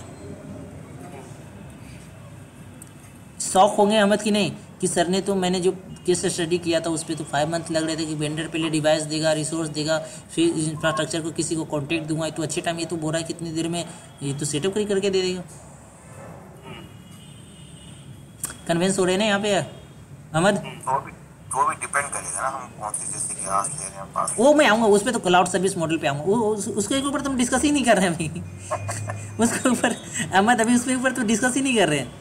अभी तो हम इंफ्रास्ट्रक्चर की बात कर रहे हैं सिर्फ लगाने की, हम डेटा सेंटर की बात कर रहे हैं सिर्फ। अब समझ में आ रही बात है? वो बात की बात है कि उसकी पैस वाले लेंगे कि एप्लीकेशन के पूरी इनबिल्ड सर्विस ले रहे हैं या तो सिर्फ हार्डवेयर रिसोर्स साइड टाइप के ही ले रहे हैं, वो तो बात की बात है, वो तो उस पर नहीं आएगी ना, अभी आऊँगा उस पर। समझ में आ रही बात है? मैंने बोला ना मत कि आप कहीं ना कहीं जब हम ट्रेनिंग ज्वाइन करते हैं ब्रदर, ये ऑनेस्टली मैं बता रहा हूँ कि कहीं कि हम लोग इतने तो अवेयरनेस होते, आप क्या, मैं भी जब आज से 5-6 ईयर जब मैं किसी से जब ट्रेनिंग किया था तो पहले मैं बहुत सारे चीज़ों पर R&D किया था, यूट्यूब प्लेटफॉर्म बहुत सारे ट्यूटोरियल देखा, तो कि सामने की माइंड में रहे है ना, तो ये चीज़ें तो होती है ना। तो कोई बात नहीं, पेशेंस रखें, हम आएंगे मोहन भाई। देखो मैं भी नहीं चाहता, क्योंकि आपके पास भी टेक योर टाइम है, मेरे पास भी अभी टाइम है, अभी 1 आवर्स है, तो मैं चाहता हूँ सेशन को ना सिर्फ मैं ऊपर नहीं निकालना चाहता कि बस निकाल दिया फॉर्मेलिटी के लिए, मैं वो नहीं चाहता, क्योंकि मुझे पता है कि आप वेल एक्सपीरियंस से कैच कर जाओगे। लेकिन मैं आपको यहाँ पे ना पता है क्या है, क्योंकि रिजवाइन भी यहाँ पे थोड़ा 1 साल का एक्सपीरियंस है, क्योंकि मैं ऐसी डिलीवर आप लोगों को करना चाहता हूँ कि आप दोनों को नहीं लगे कि कोई एक्सपीरियंस के अकॉर्डिंग किसी को कम या ज़्यादा, मतलब कि सेम तरह से पूरी एकदम सेम। समझ में आई बात है ना? तो चीज़ को मैं मैनेज कर रहा हूँ कि हाँ कि रिजवाइन को भी ना लगे कि सर ज़्यादा निकाल दिए। ऑलरेडी आपको लोग अवेयरनेस नहीं है ना रिजवाइन, गॉट इट पॉइंट है ना? क्योंकि रिजवाइन को भी ना लगे ऐसा कि सर ने कि ऊपर की बातें निकाल दी, हमें चीज़ समझ में नहीं आया, नहीं समझ, तो इसलिए मैं नहीं माशाल्लाह वो समझ जाएगा, मेरा भाई समझ जाएगा, कोई बात नहीं, मुझे पता है। लेकिन एक ना अच्छी से नॉलेज होनी चाहिए, पकड़ है ना, जाना तो नहीं है ना आप लोग कहीं, बैठ सकते ना अभी, है ना? चलो ठीक है। तो यहाँ पे विद इन आवर्स वो आपको इंफ्रास्ट्रक्चर सेटअप करके दे देंगे, ये तो आप अहमद करेगा, ये तो बहुत बढ़िया बात है। फिर मैं अहमद करेगा, अच्छा चलो ठीक है विद इन आवर्स दे दो, क्या मेरे पास कोई मुझे मेंटेनेंस वगैरह भी करना पड़ेगा, डिजास्टर वगैरह? तो वो कहता है एक काम करो जी, डिजास्टर मैं ही मैनेज करूँगा, आपको इसका भी हेडेक नहीं है। अब ये लो, अब क्या बोलोगे? बोले डिजास्टर भी मैं ही मैनेज करूँगा, मेंटेनेंस मैं ही करूँगा,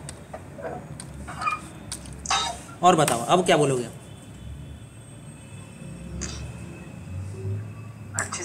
तो जब ये बात जब भास्कर सर को पता लगेगा तो सर ही पिटेंगे ना कि सर यार बताओ इतनी अच्छा करोड़ों रुपया लगा दिया मैंने, इतनी अच्छा अपना बिजनेस लाने में भी मुझे इतना टाइम लग गया।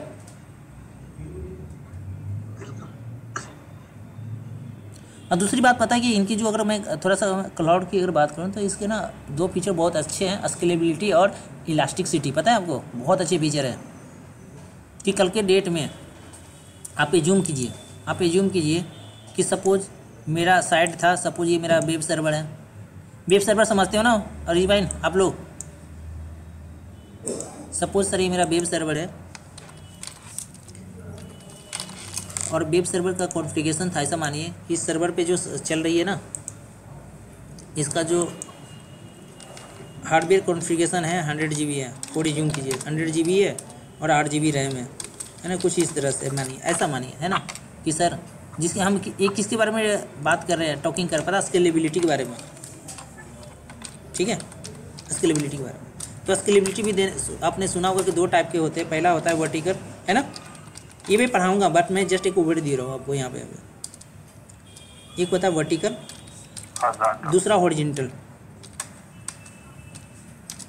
ये जो AWS पे काम किया ना सर, उनको पता होगा ये टर्मिनोलॉजी, है ना? नहीं नॉर्मल जो बस काम किया उसको पता होगा। हाँ, तो देखो कोई साइट चल रही है, किसी सर्वर के ऊपर कोई साइट चल रही है, तो आपको पता है कि यूजर किसके थ्रू आते हैं, इंटरनेट के थ्रू आएंगे ना, डिपेंड करता है, बात की बात है, इंटरनेट को नहीं लाते बीच में कि कैसे आएगी। लेकिन पता है कि किसी सर्वर को एक कैपेसिटी होती है कि यूजर की रिक्वेस्ट को इतना रिस्पॉन्स कर सकता है, पता है आपको? मतलब लोड को झेलने की लैंग्वेज में बोलते हैं ना, लैंग्वेज की, उसका भी कैपेसिटी होता है अपने पास। आप मानो कि ये web server 100 GB 8 GB RAM में 100 यूजर को इंटरनेट रिस्पॉन्स कर रहा है, ऐसा मानिए, उसका रिक्वेस्ट को रिस्पॉन्स कर रहा है 100 यूजर को, आप ऐसा मान के चलिए 100 यूजर को रिक्वेस्ट कर रहा है ना, रिक्वेस्ट को रिस्पॉन्स कर रहा है वेब सर्वर, 100 यूजर आ रहे हैं उसको रिस्पॉन्स कर रहा है। लेकिन क्या होता है कि एट ए टाइम ना 500 यूजर क्या करते हैं एट ए टाइम यहाँ पे विजिट करते हैं, तो ये सर्वर क्या हो जाएगा, बोल टेक्निक हो जाएगा, हैंग हो जाएगा ना, हो जाएगा नहीं हो जाएगा, हो जाएगा ना। लेकिन इस केस में आपका अगर वर्टिकल के अकॉर्डिंग चलो तो तुम्हारा माइंड में क्या आएगा, सर ये काम करते हैं ना कि इसके जो फिजिकल रिसोर्स है ना इसको अपग्रेड कर देते हैं। अगर 500 यूजर आ रहे हैं तो उसके अकॉर्डिंग हम क्या करते हैं कि ना इसको 200 कर देते हैं और 16 GB रैम कर देते हैं। थोड़ा सा सोचो, आप यही करोगे ना। चलो ठीक है, आपने 200 कर दिया, मैंने माना, चलो बहुत अच्छी बात है, 200 कर दिया, 16 GB रैम कर दिया, 500 यूजर को भी वो रिस्पॉन्स करने लगा। फिर पता चलता है यूजर और बढ़ गए और 1000 यूजर विजिट कर रहे उस साइट को, तो आपके क्या करोगे, फिर इंक्रीज करोगे। लेकिन इंक्रीज करोगे तो डिसएडवांटेज इशू क्या आएगा वहाँ पे, पहले बताइए। डाउन टाइम नहीं, इशू यहाँ पे ये भी आ सकती है क्योंकि हर एक मदरबोर्ड में आप देख रहे हो जहाँ पे सर्वर उसकी एक खुद की कैपेसिटी उतना हार्डवेयर, क्योंकि देखो फिजिकल रिसोर्स कितना लगा सकते जितने उसके सपोर्टेड है, पहले ही बताइए, उतना ही लगाइएगा ना आप। हाँ, पहले सोचिए ना, भले आपके पास पैसे बहुत हो, 64 GB रैम 129, लेकिन वो तो सपोर्टेड भी सर्वर पर होनी चाहिए ना। हाँ, क्योंकि हर सर्वर की एक सपोर्टेड होती कैपेसिटी होती है, इतना रैम इतना स्टोरेज को वो सपोर्ट कर सकता है। कितनी लगाओगे फिजिकल रिसोर्स, पहले बताइए। कहीं ना कहीं जाके ये तो इंड होगा ही होगा कैपेसिटी, पहले बताइए। ओह, गॉट इट पॉइंट। हमें सर रिजवाइन समझ में आ रही बात, रिजवाइन आपको ये बातें? हाँ, आप समझ। तो आप इस चीज़ के लिए क्या करोगे, फिर हम लोग वर्टिकल ना करके क्या करते कि ये काम करो, फिजिकल रिसोर्स को ना इंक्रीज ना करो, आप क्या करो, सेम टाइम का सर्वर कॉन्फ़िगर कर लो। मतलब ऐसा मान के चलते हैं, सेम टाइम का सर्वर कॉन्फ़िगर कर लो, इसमें सेम कर दो, ये हॉरिजॉन्टल मतलब सेम करो। आप फिजिकल रिसोर्स ना इंक्रीज करके सेम सर्वर कॉन्फ़िगर कर लीजिए, 100 GB 8 GB ऐसा, ये हो जाता है हॉरिजॉन्टल। समझ में आई बातें, है ना। तो इसका भी बहुत अच्छी फीचर है, स्केलेबिलिटी। दूसरी फीचर क्लाउड की अगर मैं बात करूँ, सिर्फ क्लाउड, मैं वेंडर की बात नहीं करूँ, सिर्फ बोलने क्लाउड वर्ड। दूसरी बात करूँ ना इसमें तो इलास्टिक सिटी के बारे में।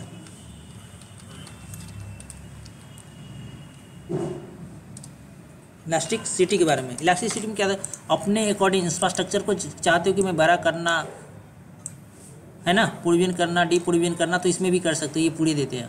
समझ में आई बातें, कम करना ज़्यादा करना, है ना, इसमें भी समझ में आई बातें।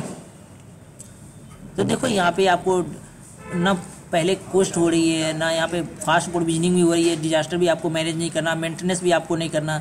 जैसे आप लोग ऑन परमिसेस डेटा सेंटर में जहाँ पे आपने लगाया हुआ था डेटा सेंटर, वहाँ पे आपने टीम बैठा रखा था, मेंटेनेंस टीम भी बैठा रखा था, मॉनिटरिंग टीम, और यहाँ पे आपने क्या कर रखे थे कि जहाँ सर्वर हीट हो वहाँ पे कूलिंग लगा रखा था, पावर बैकअप की सर्वर डाउन ना हो, इलेक्ट्रिसिटी वगैरह। ये यहाँ पे आपको ये सब हेडेक है, पहले बताइए। यहाँ पे देखो आप है यहाँ पे कूलिंग पावर बैकअप वगैरह का, पहले बताइए है यहाँ पे क्या कि वो किससे पावर से चला रहे हैं, बैटरी से चला रहे हैं, क्या टेंशन है आपको, बताइए। नहीं, इसका टेंशन नहीं है कुछ भी। मैं इलास्टिसिटी का एक लाइव एग्जांपल देता हूँ तुम्हें, जो क्लाउड का और ऑन प्रेमिसेस का दोनों एग्जांपल है, फिर मैं आता हूँ आपको लेकर, फिर और रिलेट कर पाओगे अच्छे से। मुझे पता है कि आप, मुझे लगता नहीं कि ज़्यादा लेना चाहिए, ले जाऊँ खींच के तुम्हें, क्योंकि इतना पता हो गया, फिर भी मैं चाहता हूँ एक और जो रियल एग्जाम्पल दे। ग्रोफर्स कंपनी के बारे में ना आपने नाम सुना है? ग्रोफर्स कंपनी क्या करती है, ग्रोफर्स कंपनी क्या करती है, पहले बताइए। सामान देती है ना किचन का, ऐसा बोल सकते हैं ना। तो ग्रोफर्स कंपनी ये भी एक ई कॉमर्स कंपनी बोल सकते हैं ना, प्रोडक्ट किचन से मेरा कपड़े वगैरह जो भी है ना, ये काम करते ग्रोफर्स कंपनी का ना। अगर मैं मान के चलते कि अगर ऑन प्रेमिसेस इंफ्रा अगर है तो इस ग्रोफर्स कंपनी के साथ क्या ये केस स्टडी है, ठीक है, मैं बता रहा हूँ। देखो ग्रोफर्स कंपनी के पास ना नॉर्मल डेज सेल होते हैं, नॉर्मल डेज से समझते हो ना, जो हम लोग नॉर्मल डेज में विदाउट फेस्टिवल को हम लोग उनके साइट पे जो विजिट करके प्रोडक्ट लेते हैं, ऐसा जो नॉर्मल डे सेल होता है ना, पर डे जो यूजर विजिट करते हैं ना उनके साइट पे, पर डे जो यूजर विजिट करते हैं ना, पर डे यूजर विजिट करते हैं, पैसा माने कि 1 लाख यूजर विजिट करते हैं पर डे उनके साइट पे, और 1 लाख यूजर को मैनेज करने के लिए जूम कीजिए कि 5 सर्वर, वहाँ तो ऐसे 500 होते, मैं 5 ले रहा हूँ क्योंकि मेरा पेट इतना बड़ा नहीं है कि मैं 5000 डिजाइन कर पाऊँ, समझ जाइए, ठीक है। मतलब 5 सर्वर मैनेज कर रहे हैं 1 लाख यूजर की रिक्वेस्ट को रिस्पॉन्स कर रहे हैं। समझ में आ रही बात है सर, अमन सर? 5 है ना, नॉर्मल डे सेल में। लेकिन आपने देखा होगा कि ग्रोपर्स कंपनी क्या करती है कि बिग बिलियन सेल निकालती है हर फेस्टिवल में, निकालती है ना, फ्लिपकार्ट में निकालती है 5 डेज के लिए। क्लियर बात, बिग बिलियन सेल निकालती है, कितने डेज की निकाल लेती है वो 5 डेज के लिए उससे निकालती है। और उनका टारगेट होता है कि पर डे जो यूजर विजिट करेंगे ना, पर डे जो यूजर विजिट करेगा, उनका बिजनेस पॉइंट भी से एक टारगेट आता है कि 1 करोड़ यूजर विजिट करेगा बिग बिलियन सेल में 5 डेज के लिए, मतलब बिजनेस के अकॉर्डिंग। तो तुम्हें क्या लगता है यहाँ पे आप देखो, कंपेयर करो कि नॉर्मल डे सेल में 1 लाख यूजर विजिट कर रहे हैं, उसके 5 सर्वर मैनेज कर रहे हैं, और 1 करोड़ यूजर पर डे अगर विजिट करें, क्या लग रहा है कि 5 सर्वर मैनेज कर पाएंगे रिक्वेस्ट को, यूजर की रिक्वेस्ट को? पहले बताइए। नहीं करेगा ना। तो ग्रोपर्स कंपनी क्या करेगी, ये ऑन प्रेमिसेस का एग्जांपल दे रहा हूँ ऐसा, आप मान लो कि ये ऑन प्रेमिसेस का एग्जांपल दे रहा हूँ। तो ग्रोपर्स कंपनी क्या करेगी, आईटी टीम को बोलेगी, इन्फॉर्म करेगी कि मैं बिग बिलियन सेल निकालने वाला हूँ, आप सर्वर रेडी कर लो। तो आईटी टीम बंदा क्या करेगा, वेंडर के कांटेक्ट करेगा या नहीं करेगा? पहले बताइए क्या करेगा, क्या करेगा? वेंडर कांटेक्ट करेगा ना कि मुझे बिग बिलियन सेल निकालने वाले हूँ जी, आप मुझे सर्वर दे दो। किससे कांटेक्ट करेगा? वेंडर को बोलेगा। वेंडर से आईटी टीम बोलती है कि मेरे को 500 सर्वर चाहिए, मैं बिग बिलियन सेल निकालने वाला हूँ। आप एज्यूम कीजिए कि बिग बिलियन सेल ये क्रिसमस में या तो न्यू ईयर में निकलने वाले हैं, कुछ इस तरह से। Got it point? क्या है, न्यू ईयर में निकलने वाले हैं, ठीक है, गॉट इट पॉइंट। अगर बताओ न्यू ईयर में सेल निकलने वाला है, बिग बिलियन सेल निकलने वाला है, वेंडर ने मना कर दिया कि 1 मंथ के बाद दूंगा, तो क्या लग रहा है कि इनका फिर बिग बिलियन सेल निकालने का क्या फ़ायदा? पहले बताओ। मना कर दिया कि नहीं, मेरे पास अभी है ही नहीं सर्वर।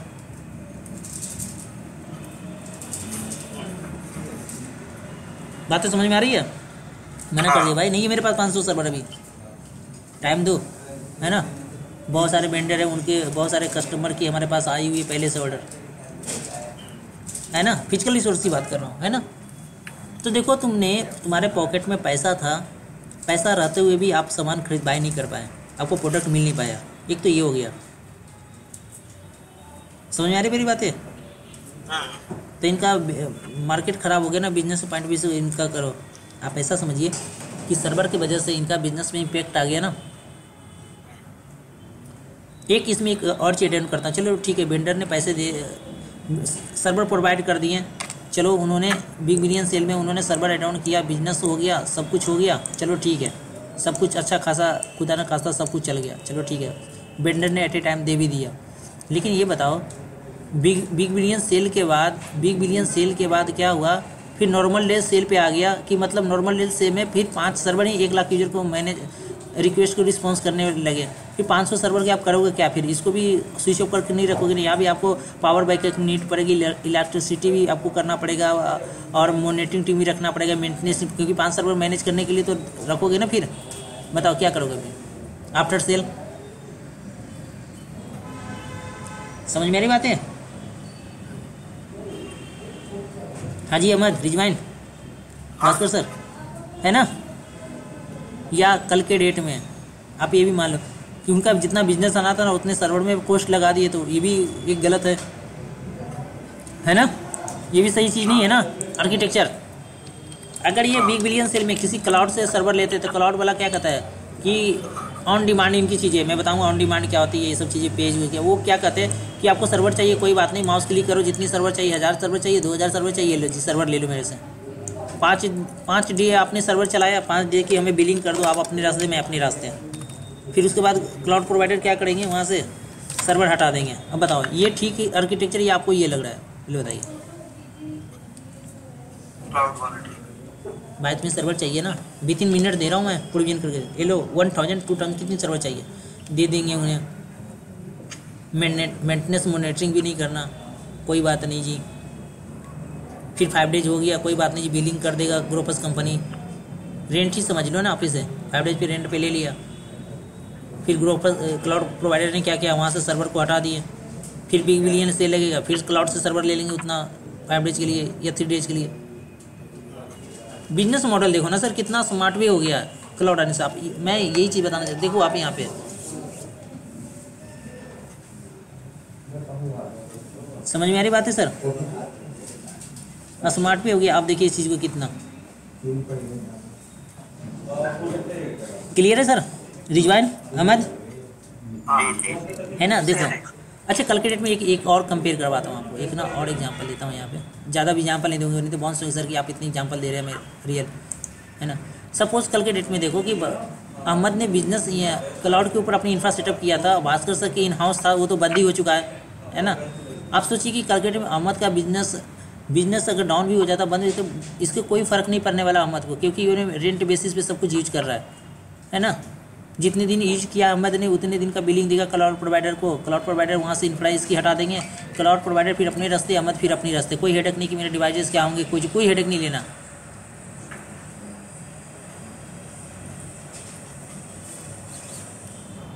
है ना। अहमद गलत है चीज़ें, पहले बताइए तुम्हें क्या हेडेक होगी? कोई बात नहीं, बिजनेस बंद हो गया, कोई बात नहीं, जितनी दिन चला है उतने दिन के 10 दिन चला, 2 मंथ चला, 1 ईयर बिलिंग करो, बस खत्म, है ना।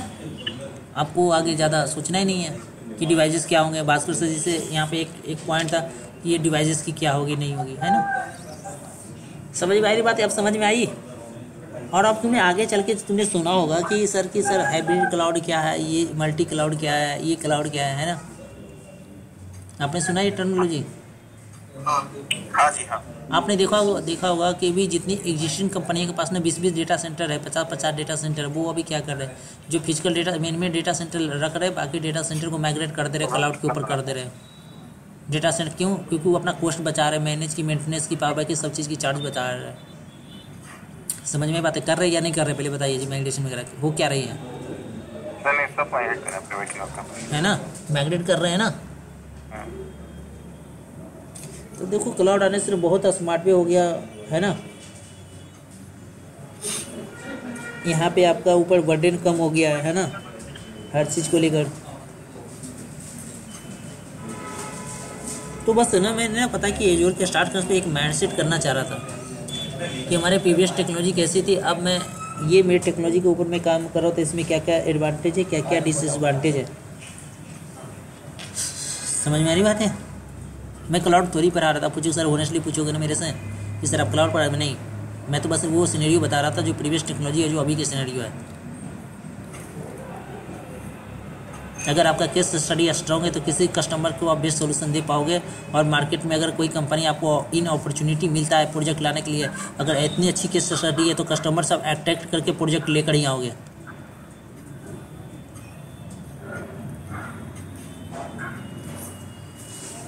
Got it point? समझ में आई बातें या नहीं? बताइए, यहाँ तक क्लियर हुआ वो चीज़ें? या एक मैं एग्जांपल और देता हूँ। सपोज आपने देखा होगा ये ना ओपनस्टिक पे जो सर जी बोल रहे हैं क्या, अहमद जिम्स वगैरह में काम करता है। अभी मैं अहमद का एक और लाइव एग्जांपल देता हूँ। देखो अहमद सर, जैसे तुमने बोला कि मैंने एप्लीकेशन वगैरह के एप्लीकेशन का ऑन प्रेमिसेस में क्या करता था, टेस्टिंग वगैरह करता था। सपोज आपको कोई एप्लीकेशन की टेस्टिंग करनी है तो पहले एप्लीकेशन की टेस्टिंग क्या करोगे? पहले आपके पास हार्डवेयर रिसोर्स तो होना चाहिए, पहले बताइए। और टेस्टिंग तुम रात के 2 बजे कर रहे हो, समझो होता है ना ऐसा? होते कितनी बार फंसे होगा ऐसा? हार्डवेयर के चक्कर में अपने एप्लीकेशन की टेस्टिंग रुकी होगी आपको कहीं ना कहीं कभी, हुए ना। सपोज रात को 2 बजे एप्लीकेशन की टेस्टिंग कर रहे हो और तुम्हें रिसोर्स चाहिए। अब रिसोर्स की वजह से तुम्हारा एप्लीकेशन की टेस्टिंग नहीं हो पाया। तुमने पता होगा कि ऑन प्रेमिसेस की बात करूं तो कभी जब तक एप्लीकेशन की टेस्टिंग नहीं हो जाती अपने साइड से, तब तक उन चीज़ों को स्टेबल नहीं करते। होता है ऐसा ही नहीं होता है? आप ऐसा बता दीजिए, ऐसा आपने देखो कि विदाउट एप्लीकेशन टेस्टिंग की हुई, आपने खुद अब मिडिलवेयर जी बहुत सारे इंजीनियर रह चुके, तो आपको पता विदाउट एप्लीकेशन की पूरी टेस्टिंग की हुई पूरी लाइव सर्वर में स्टेबल नहीं करते, है ना। आपको सोचो कि एक एप्लीकेशन की टेस्टिंग करनी, हार्डवेयर रिसोर्स की नीड है। अब रात को 2 बजे बैठे हो, अब सोचो कि आप रिसोर्स की वजह से आप एप्लीकेशन की टेस्टिंग नहीं कर पा रहे हो, है ना।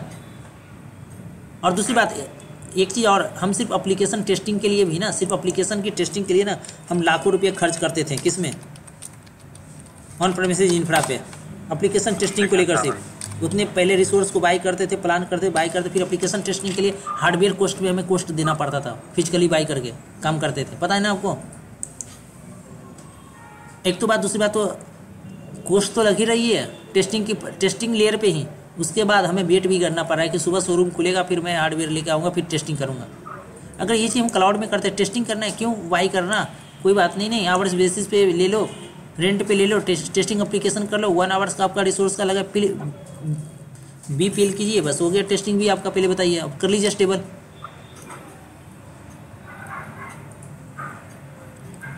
ये बात समझ में आई अहमद? ये आपके क्वेश्चन था, सवाल का जवाब दिया मैंने।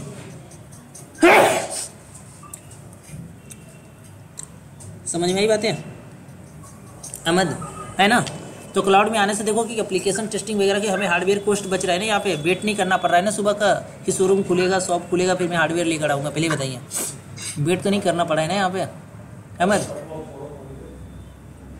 जी जी है ना? देखो, है ना? ठीक है।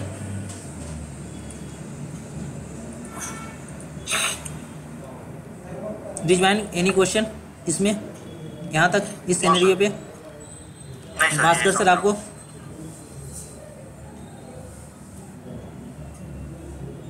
अब बात आती है कि सर कि अब पता लग रहा है कि क्लाउड इतनी डिमांडेड क्यों है।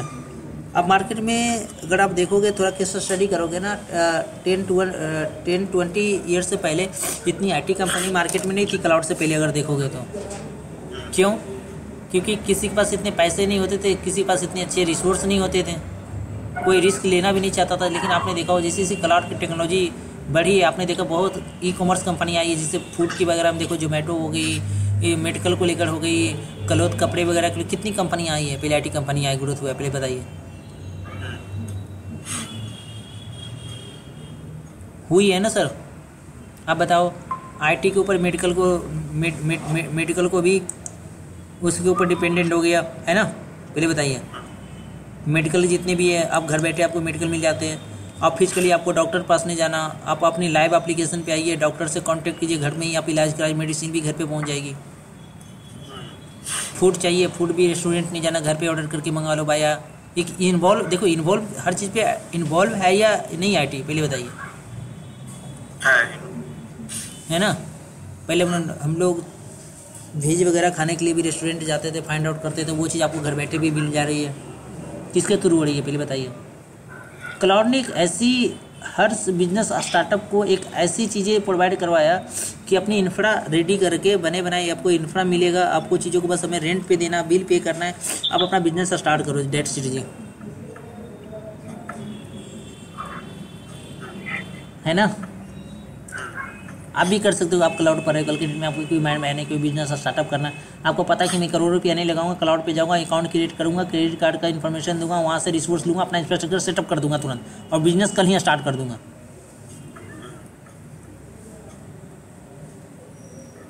आएगी ना माइंड में थॉट या नहीं आएगी? क्योंकि आपको पता लग गया, अवेयरनेस हो गए हैं कि नहीं, मुझे पहले ऑन प्रेमिस ये सब चीज़ें नहीं करना पड़ेगा, जरूरत ही नीड ही नहीं, इंफ्रास्ट्रक्चर इतना अच्छे खासे कोस्ट टीम रखने की जरूरत ही नीड ही नहीं है। सही है? एनी क्वेश्चन आप लोग से बताइए, फिर मैं आऊँगा क्लाउड पे। Rizwan any question brother? Bhaskar sir?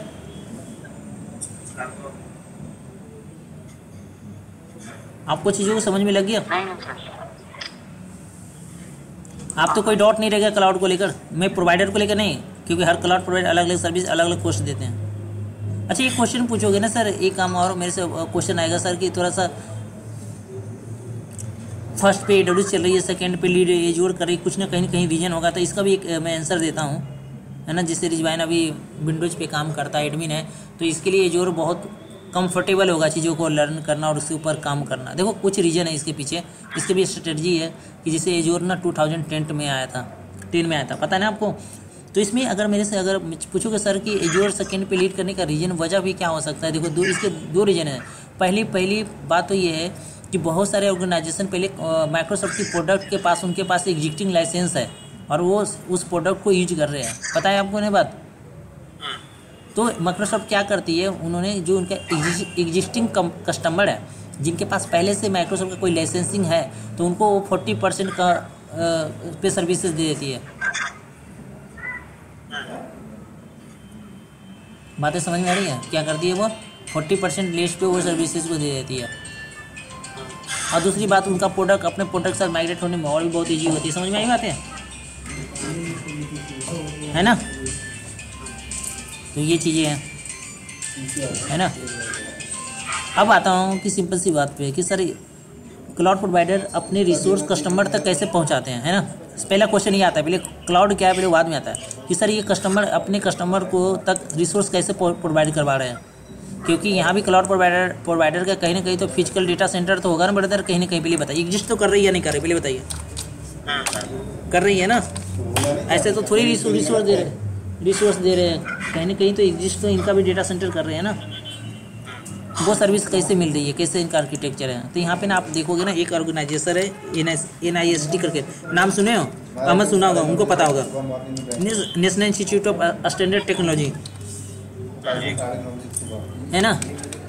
देखो, अगर मेरे से पूछोगे ना सर, इबड़ी कंपनी के पास, जैसे गूगल के पास बात करूँ या अमेजन के पास बात करूँ या IBM के पास, इनके पास पहले से तो डेटा सेंटर थे ही ना एग्जिस्टिंग। पहले बताओ, थी ना, पहले से तो थी ना। ऐसा थोड़ी है कि अभी आए, पहले भी थी ना। SCL के पास भी अपना डेटा सेंटर था, TCS के पास भी अपना डेटा सेंटर था, सबके पास तो थे ही ना। तो NICT ने एक ऑर्गेनाइजेशन है, इसने हर ऑर्गेनाइजेशन ने एक प्रपोजल डाला कि आप एक काम करो, आपके पास एग्जीक्यूटिंग जो डेटा सेंटर ऑलरेडी है, जो आपके पास रिसोर्स पड़े हुए हैं, अपने जो स्टोरेज का रिसोर्स हो गया या आपके पास जो कंप्यूटिंग का रिसोर्स होगा, आप क्या कर सकते हो कि आप अपने इस रिसोर्स को भी क्या कर सकते हो, बिजनेस में लेके आ सकते हो। वो बोला कैसे, उन्हें जितने भी डेटा सेंटर है ना, वो बताऊंगा, ग्रिड वाला एग्जांपल जो सर ने बोला था कि हर सिटी में डेटा सेंटर। देखो, अगर मैं बात करूँ गूगल की डेटा सेंटर की, तो गूगल की डेटा सेंटर तो हर सिटी में तो लगी हुई थी ना, पहले बताइए, थी ना। इंडिया हो या बेंगलोर, हर सिटी में लगी हुई थी। तो उन्होंने प्रपोजल दिया है NICT ने कि आप ये काम करो कि आपके पास जो ये कैपेसिटी पड़ी हुई है ना, कि आप तो रखे रहते हो कैपेसिटी के डेटा सेंटर, आपका यूज नहीं होता, आप इसको मार्केट में लेके आ सकते हो और कस्टमर को प्रोवाइड करा सकते हो। तो कोई रिस्क लेना नहीं चाहा, अमेजन इसमें आगे था, अमेजन ने पहले ले लिया कि ये बिजनेस पॉइंट से सक्सेसफुल होगा या नहीं होगा सक्सेसफुल। और इस डेटा सेंटर को अब बात आ गई कि यूजर इस डेटा सेंटर को एक्सेस कैसे करेंगे। तो उन्होंने क्या किया कि डेटा सेंटर को इंटरनेट के साथ एक पोर्टल बनाया और कस्टमर के उसको थ्रू मिल रही सर्विस। अब समझ में आई बात है? हाँ जी, समझ में आई बात है सर? समझ में आई बात है? हाँ जी अहमद सर, ठीक है। देखो, अगर मैं एक ना, मैं आपको एक बात और बताऊं, आपने बिग बाजार गया कभी? बिग बाजार गया, फिर आप NICT का बात तो समझ में आ जाओगे कि इन्होंने आर्किटेक्चर कैसे डिजाइन किया। आपने बिग बाजार गया हो ना, बिग बाजार जाने से पहले क्या करते हो? पहले माइंड में सेट होती है ना कि पहले मुझे ये प्रोडक्ट बाई करनी है, पहले बताओ, या ऐसे चले जाते हो? प्रोडक्ट बाई करते हो तो उससे पहले आपके पास ना, पहले क्या देखते हो? पहले कैपेक्स देखते हो ना, कितने अकाउंट है, कितने पैसे आपके पास, पहले बताओ, पता होता है ना आपको पास। तो ये नहीं मैं बात कर रहा कि क्रेडिट कार्ड की EMI से लेनी है, वो वाली बात नहीं है। यहाँ पे बजट होता है ना कि हमें इतना प्रोडक्ट लेनी है। आप क्या करते हो, जैसे बिग बाजार जाते हो, वहाँ पे आपका क्या मिलता है? पहले सिक्योरिटी गार्ड मिलता है ना, चेक होती है ना अंदर जाने से पहले। और जब जैसे ही आप अंदर करते हो, आप स्टोर पे क्या देखते हो? आपको जो भी प्रोडक्ट लगा हुआ आपके सामने दिखता है या नहीं दिखता है कि जो भी सब प्रोडक्ट लेना है? दिखता है। और हर प्रोडक्ट के ऊपर प्राइजिंग की लिखी होती है या नहीं होती है? पहले बताइए। तो अपने कैपेसिटी के अकॉर्डिंग जो प्रोडक्ट चाहिए आपको, आप उसको प्राइजिंग देख लेते हो और उसको सीधे आप बकेट में क्या करते हो, डालते हो। आप सीधे काउंटर पे आते हो, बिलिंग देते हो, चले निकल जाते हो। क्या वहाँ पे अट्रैक्शन आपका रहा किसी सेल्समैन से, बेचने वाले से कि हाँ सर ये वाला प्रोडक्ट ले लो या ये प्रोडक्ट ले लो? पहले बताओ। तो एक तरह से इसको भी इसी तरह से आर्किटेक्चर डिजाइन किया गया कि जिसको रिसोर्स चाहिए मेरे कंसोल पे आए, पोर्टल पे आए, अपनी अकाउंट की इन्फॉर्मेशन दे, जो प्रोडक्ट लिखा हुआ है, मैं प्राइजिंग नहीं बताऊंगा, प्राइजिंग मैंने पहले वहाँ पे दे रखा है, जो सा रिसोर्स चाहिए उसकी प्राइजिंग आप ये रहा, आप सीधे अकाउंट की इन्फॉर्मेशन दो, आप रिसोर्स को यूज करो और बिलिंग करो। आप ऐसा नहीं कि वहाँ से आप जो प्रोडक्ट जो रिसोर्स लेंगे हम क्लाउड से, वहाँ पे हमारी कोई ऐसी उनकी टीम बैठी होगी प्राइजिंग बता, लेकिन नहीं, सब प्राइजिंग लिखी हुई, कंप्यूटिंग चाहिए उसके ये प्राइजिंग है, जितनी आवर बेसिंग पे चाहिए ये प्राइजिंग है, स्टोरेज चाहिए हर स्टोरेज की टीबी की ये प्राइजिंग है। अब ये बातें समझ में आई? हाँ जी अहमद जी जी ये बात क्लियर हो गई, समझ में आ गई? जी। ठीक है। अब बात आ जाती है कि सर कि व्हाट इज क्लाउड, क्या होता है? एजूर क्लाउड नहीं, सिर्फ क्लाउड की वर्ग की क्लाउड क्या होता है? आप बताओ तीनों में से कोई कि सर क्लाउड क्या है, बताइए। इतने में चुप हो गई, अभी तो क्वेश्चन मैंने किया नहीं, अभी तो टेक्निकली आए नहीं, अभी इतने में चुप हो गया। बताइए, बोल रहे सर हमारे सर इतने सालों से एडरेस के ऊपर भी काम कर रहे हैं, बताइए अभी तो क्वेश्चन ही मैंने किया। अरे नहीं, क्लाउड जैसे कि एक प्लेटफॉर्म है, जैसे कि हमारे जितने भी सर्विसेज हैं ना, मैं एक लैंग्वेज में बोलूँ क्या? इंटरनेट को क्लाउड नहीं बोल सकते क्या? बोल सकते हैं। क्लाउड एक टेक्नोलॉजी। अब सिंपल सी बताओ, आप फेसबुक एक्सेस करते हो, लेकिन फेसबुक के डेटा सेंटर कहीं ना कहीं एक्सेस तो एग्जिस्ट कर रही है या नहीं कर रही है? आप उसकी सर्विस को कैसे ले रहे हो? बाय इंटरनेट ही ले रहे हो ना। आप यूट्यूब चलाते हो, यूट्यूब का भी तो कंटेंट कहीं ना कहीं डेटा सेंटर स्टोरेज में तो है ही ना, उस रिसोर्स को कैसे एक्सेस कर रहे हो? हम तो बोल सकते हैं सिंपल लेवल में कि इंटरनेट को भी क्लाउड कहा जा सकता है। अब इनके भी डेटा सेंटर मल्टीपल सिटी में तो लगे हुए हैं ना, यूट्यूब के या गूगल के या फेसबुक के। आप एनीवेयर लोकेशन से उनकी रिसोर्स की एक्सेस कर रहे हो ना, है ना? तो हम बोल सकते हैं सीधे क्लाउड को इंटरनेट बोल सकते हैं, इसमें कोई कैलकुलेशन मत रखना। दूसरी बात ये कि सर कंप्यूटिंग क्या हो गया? कंप्यूटिंग अलग वर्ड है, फिर उसको रिलेट मत करना। कंप्यूटिंग अलग वर्ड है। कंप्यूटिंग का मतलब यहाँ पे होता है आईटी इंफ्रा में यूज होने वाले रिसोर्स, जैसे सपोज आपको सर्वर चाहिए, कंप्यूटिंग चाहिए, डेटाबेस चाहिए, एप्लीकेशन चाहिए, ये वही कंप्यूटिंग। समझ में आई बात है? तब वो कंप्यूटिंग सर्विस किसके थ्रू मिल रही है आपको? इंटरनेट के थ्रू, एनीवेयर लोकेशन से। लेमन लैंग्वेज में बात करो तो सही बात समझ में आई? क्लाउड हमें प्रोवाइड क्या करा रहा है? अगर मैं सिंपल सी बात, क्या प्रोवाइड कर रहा है? Computing service. कंप्यूटिंग कैसे? जिसे हम लोग जिसे VM बोलते हैं या सर्वर बोलते हैं, वो चीज़ हमें मशीनें मिल रही है।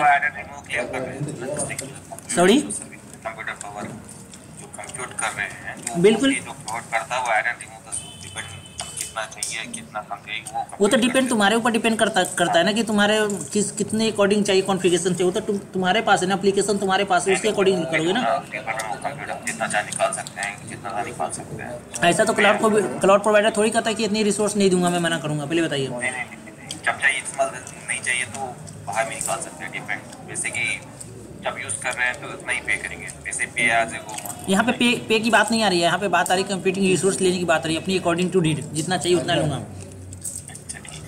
इनमें भी इनके पास ऐसी चीज़ें है, पता है क्या चीज़?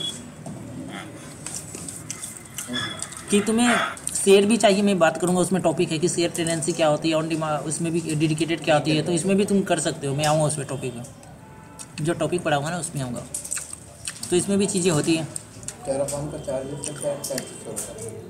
यहाँ तक ये पॉइंट क्लियर हुआ नहीं आपको, है ना? ठीक है, अब डिपेंड करता, देखो जैसे अमर सर के पूछना, जैसे कुछ कस्टमर कहते हैं, जैसे AWS में AWS का एक अच्छा फीचर है, जैसे कुछ कस्टमर करते हैं कि मैं पब्लिक नेटवर्क को यूज करते हुए मैं आपके रिसोर्स को यूज नहीं करना चाहता, आपका पास कोई दूसरा मेथड है कि मैं आपकी रिसोर्स से एक्सेस करता हूँ। तो AWS के पास ना एक तरह से उनके पास सर्विस होती है DC की, डायरेक्ट कनेक्ट की। डायरेक्ट कनेक्ट में क्या करते हैं कि हम लोग पब्लिक नेटवर्क यूज करते हुए उनकी रिसोर्स को नहीं लेना चाहते, हम क्या करते हैं, क्लाउड प्रोवाइडर क्या करता है कि डेटा सेंटर से लेकर और आपका जहाँ ऑन प्रेमिसेस तक का डेटा सेंटर है ना, वहाँ तक आपको प्राइवेट नेटवर्क दे देते हैं स्पेशली। आप उनकी रिसोर्स को इसके थ्रू लो पूरा। क्यों? क्योंकि बताऊँ जो अवेलेबिलिटी जोन क्या होता है, मैं आऊँगा डिस्कस करूँगा, ठीक है? समझ में आ गए? तो ये चीज़ें ऐसे भी आप चाहते हो उनकी रिसोर्स को ना पब्लिक नेटवर्क को यूज नहीं करना, तो आपके पास उनको बात नहीं, वो कहते हैं कोई बात नहीं जी, मैं आपको प्राइवेट पूरी नेटवर्क आपके लिए, मैं मेरे जिस डेटा सेंटर से आप मेरा रिसोर्स लेना चाहते हैं, उनने मल्टीपल कंट्री में अपना डेटा सेंटर लगा रखा है, तो जिस डेटा सेंटर या आपके जहाँ पे डेटा सेंटर है वहाँ तक उसको प्राइवेट पूरी लाइन बिछा के दे देंगे, उनके थ्रू आप उनकी रिसोर्स लो। क्योंकि उनका पहले से ISP जैसे रिलायंस, जियो, एयरटेल, वोडाफोन सबके साथ पहले से कॉन्टैक्ट हो रखा है, तो वो क्या करके, क्योंकि ये जितने सारे ISP है उनके पहले से नेटवर्क बैठे हुए हैं, है ना, समझ में आ रही बात है।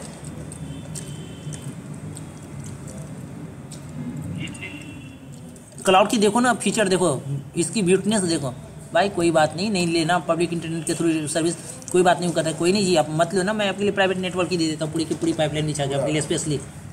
आपकी डेटा सेंटर से लेके मेरी डेटा सेंटर से जहाँ तक रिसोर्स मैं उसको प्राइवेट नेटवर्क ही दे दूँगा। अब बातें समझ में आ रही है कि क्यों इतने पॉपुलर हो रही है। इसलिए मैं धीरे धीरे बातें स्टार्टिंग में इसके डाउन करता जा रहा हूँ मैं धीरे धीरे चीज़ों को। मुझे लग रहा है कि आप चीज़ों को कैच कर रहे हैं, इसलिए मैं चीज़ों को और ऐड ऑन करता जा रहा हूँ। समझ में आई बात है सर? तो यह चीज़ आपकी समझ में आ गई है ना? आप बोलोगे सर कि सर इसमें जो क्लाउड प्रोवाइडर जो सर्विस देते हैं IS क्या होता है, पैस क्या होता है, साइज क्या होता है, इसके बारे में बात करते हैं ना डिप में। ठीक है कि सर ये IS क्या है, ये पैस क्या है।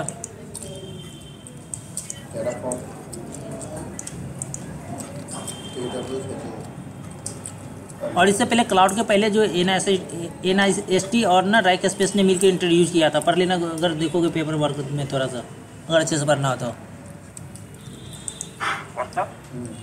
रैक स्पेस नाम की कंपनी वो लेके आया था उसने क्लाउड को, उसने भी पहले इससे पहले रैक स्पेस हमारे कंपनी की डेडिकेटेड सर्वर पूरे रैक स्पेस पे ही है, यानी हमारे कंपनी का पूरा इंफ्रास्ट्रक्चर ही rack space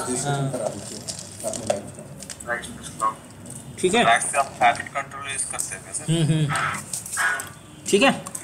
next Saturday sir. अब क्लाउड प्रोवाइडर यहाँ पे 3 टाइप की सर्विस देता है। एक तो होता है IaaS, 2 क्लास। ये क्या होता है, इंफ्रास्ट्रक्चर एज ए सर्विस। ये क्या होता है, पैस। ये बात समझ में आ रही है कि ज़्यादा टेक्निकली तो नहीं जा रही कि ऊपर बोल देना, फिर मैं बेसिक कर दूंगा फिर कि मैं इसलिए इतनी एडवांस टॉपिक उठा रहा हूँ। मुझे लगा कि मुझे पता कि कॉर्पोरेट ट्रेनिंग हो रही है, उसके अकॉर्डिंग मैं डिलीवर कर रहा हूँ। अगर मुझे लगेगा कि आप चीज़ों को नहीं रहा तो फिर मैं बेसिक टाइप से भी आपके अकॉर्डिंग भी डिलीवर कर दूँगा। क्लास की रिकॉर्डिंग वीडियो मिल जाएगी या फिर नया कोई समझ में आ रही है ना? नहीं तो फिर मैं उसको बेसिक पे ले आऊँगा। फिर बता दो पहले, क्योंकि मैं जो भी ट्रेनिंग दे रहा हूँ मैं पूरी रेल सिनेरियो के अकॉर्डिंग मैं डिलीवर कर रहा हूँ आपको, जो ऑन प्रीमिसेस में चल रही है। नहीं तो अगर बेसिक चाहिए तो आपको पता कि ट्यूटोरियल बहुत सारे पड़े हुए हैं नेट पे, पढ़ ही लेते हैं अपने, है ना। देखो इंफ्रास्ट्रक्चर एज ए सर्विस बोलते हैं। मैं स्पेलिंग इसकी लिख दूँ या समझ जाओगे इंफ्रास्ट्रक्चर एज ए सर्विस। मैं टाइम वेस्ट नहीं करना चाहता कि मैं लिखूँ, समझ जाओगे। रिकॉर्डिंग में तो आ ही रही है, या लिखूँ मैं इंफ्रास्ट्रक्चर एज ए सर्विस? नहीं समझ जाएगा। हाँ ठीक है। देखो इंफ्रास्ट्रक्चर एज ए सर्विस में हम कैसी सर्विस लेते हैं क्लाउड प्रोवाइडर से। सपोज आप एक कस्टमर है, आप कस्टमर हैं, आप क्लाउड प्रोवाइडर से कहते हैं कि आप ये काम कीजिए, हमें ना रिसोर्स प्रोवाइड करवा दीजिए। किस टाइप की रिसोर्स प्रोवाइड करवा दीजिए? मुझे आप स्टोरेज दे दीजिए,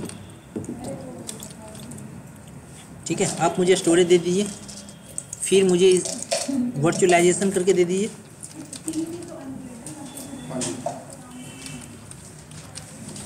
देन नेटवर्किंग करके दे दीजिए। नेटवर्किंग समझते हो ना, मतलब सब IPv कॉन्फ़िगर सब कुछ नेटवर्किंग।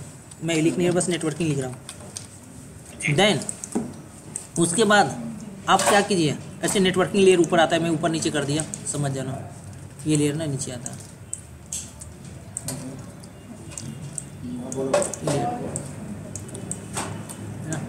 उसके बाद आप करते हैं कि सर इसके ऊपर ना आप हमें OS डाल के दे दो, मतलब इंफ्रास्ट्रक्चर रेडी करके दे दो। जिससे सपोज आपने देखा होगा शोरूम में जाते हैं, आप कहते हैं ना कि सर मुझे ना एडोब का फोटोशॉप चाहिए, तो मेरा इस टाइप का एप्लीकेशन है, आप मुझे 1 TB हार्ड डिस्क दे दीजिए, इतना रैम दे दीजिए, इतनी प्रोसेसर दे दीजिए, एप्लीकेशन मैं खुद इंस्टॉल कर लूँगा, है ना। होते हैं ना, आपने बस इंफ्रास्ट्रक्चर रेंट पे ले लिया।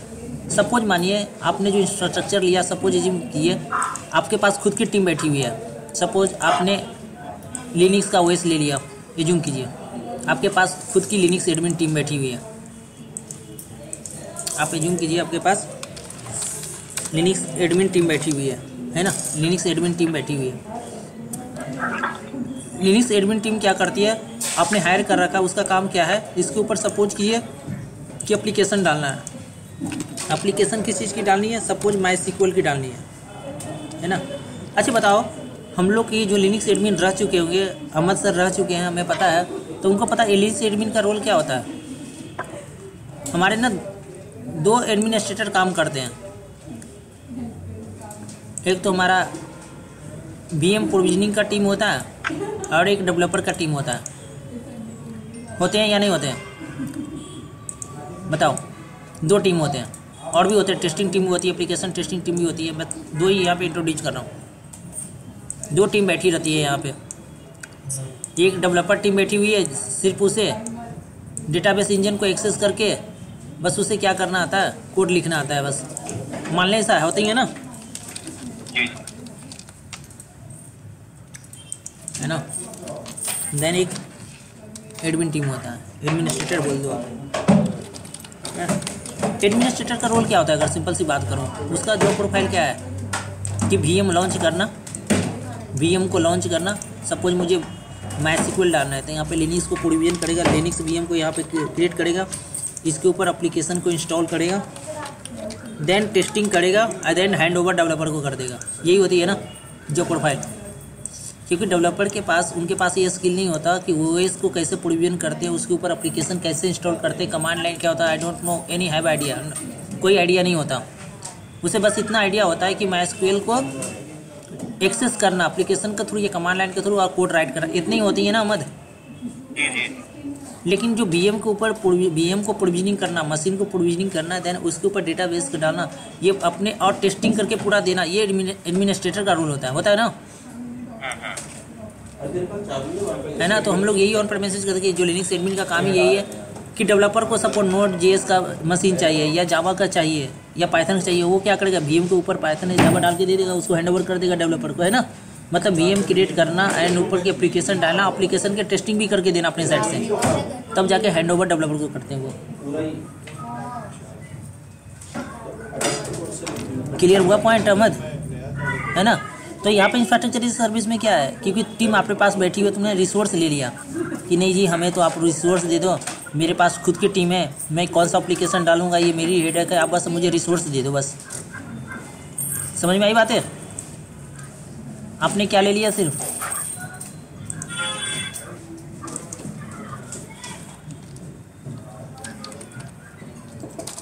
क्लियर हो गया सर पॉइंट ये। लेकिन इसमें भी ना 2 चीज़ें होती है कि अगर आपके पास OS की लाइसेंसिंग खुद आपके पास है तो आप रिसोर्स ही ले लो, तो उसकी ज़रूरत ही नहीं है फिर। ये आप कहते हो कि नहीं जी मुझे रिसोर्स भी चाहिए और OS भी चाहिए, OS की लाइसेंसिंग भी चाहिए, तो वो भी दे देंगे। इसमें भी 2 टाइप के इंफ्रास्ट्रक्चर एज ए सर्विस में होती है, 2 टाइप की होती है।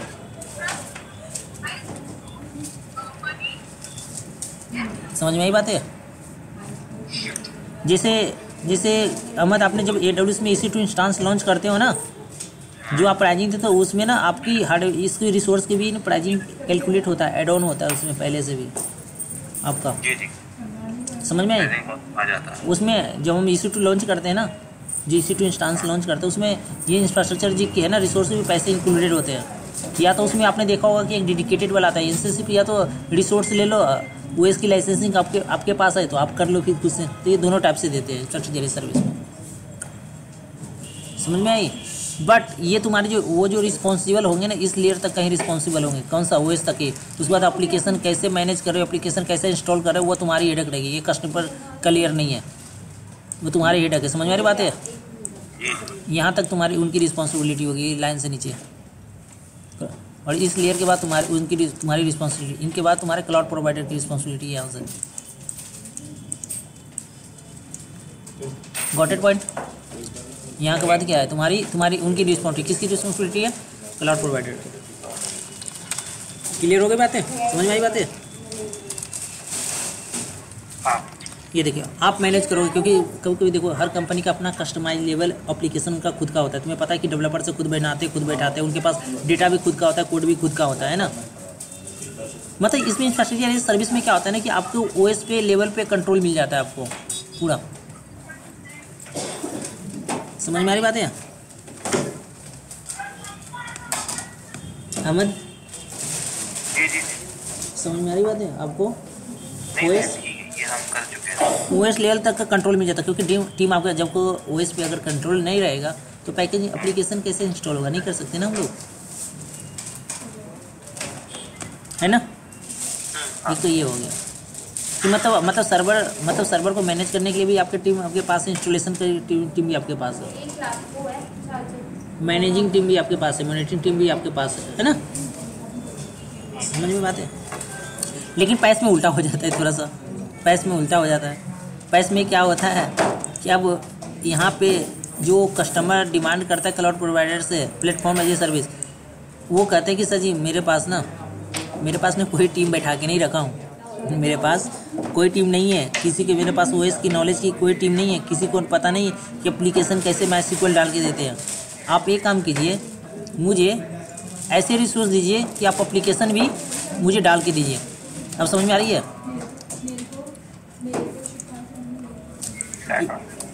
आप मुझे क्या करके दीजिए, मेरे पास कोई सी टीम ही नहीं बैठा रखा है कि ओएस के ऊपर एप्लीकेशन कैसे डालते हैं।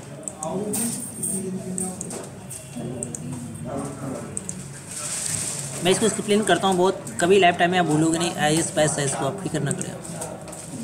आप कहते हैं मेरे पास ना कोई टीम ही ऐसी नहीं है जी, ओएस के ऊपर पैकेज इंस्टॉल करना है ही नहीं कोई ऐसी चीज़ें, जैसे स्टोरेज हो गया, नेटवर्किंग हो गया, है ना, सपोज वर्चुअलाइजेशन हो गया,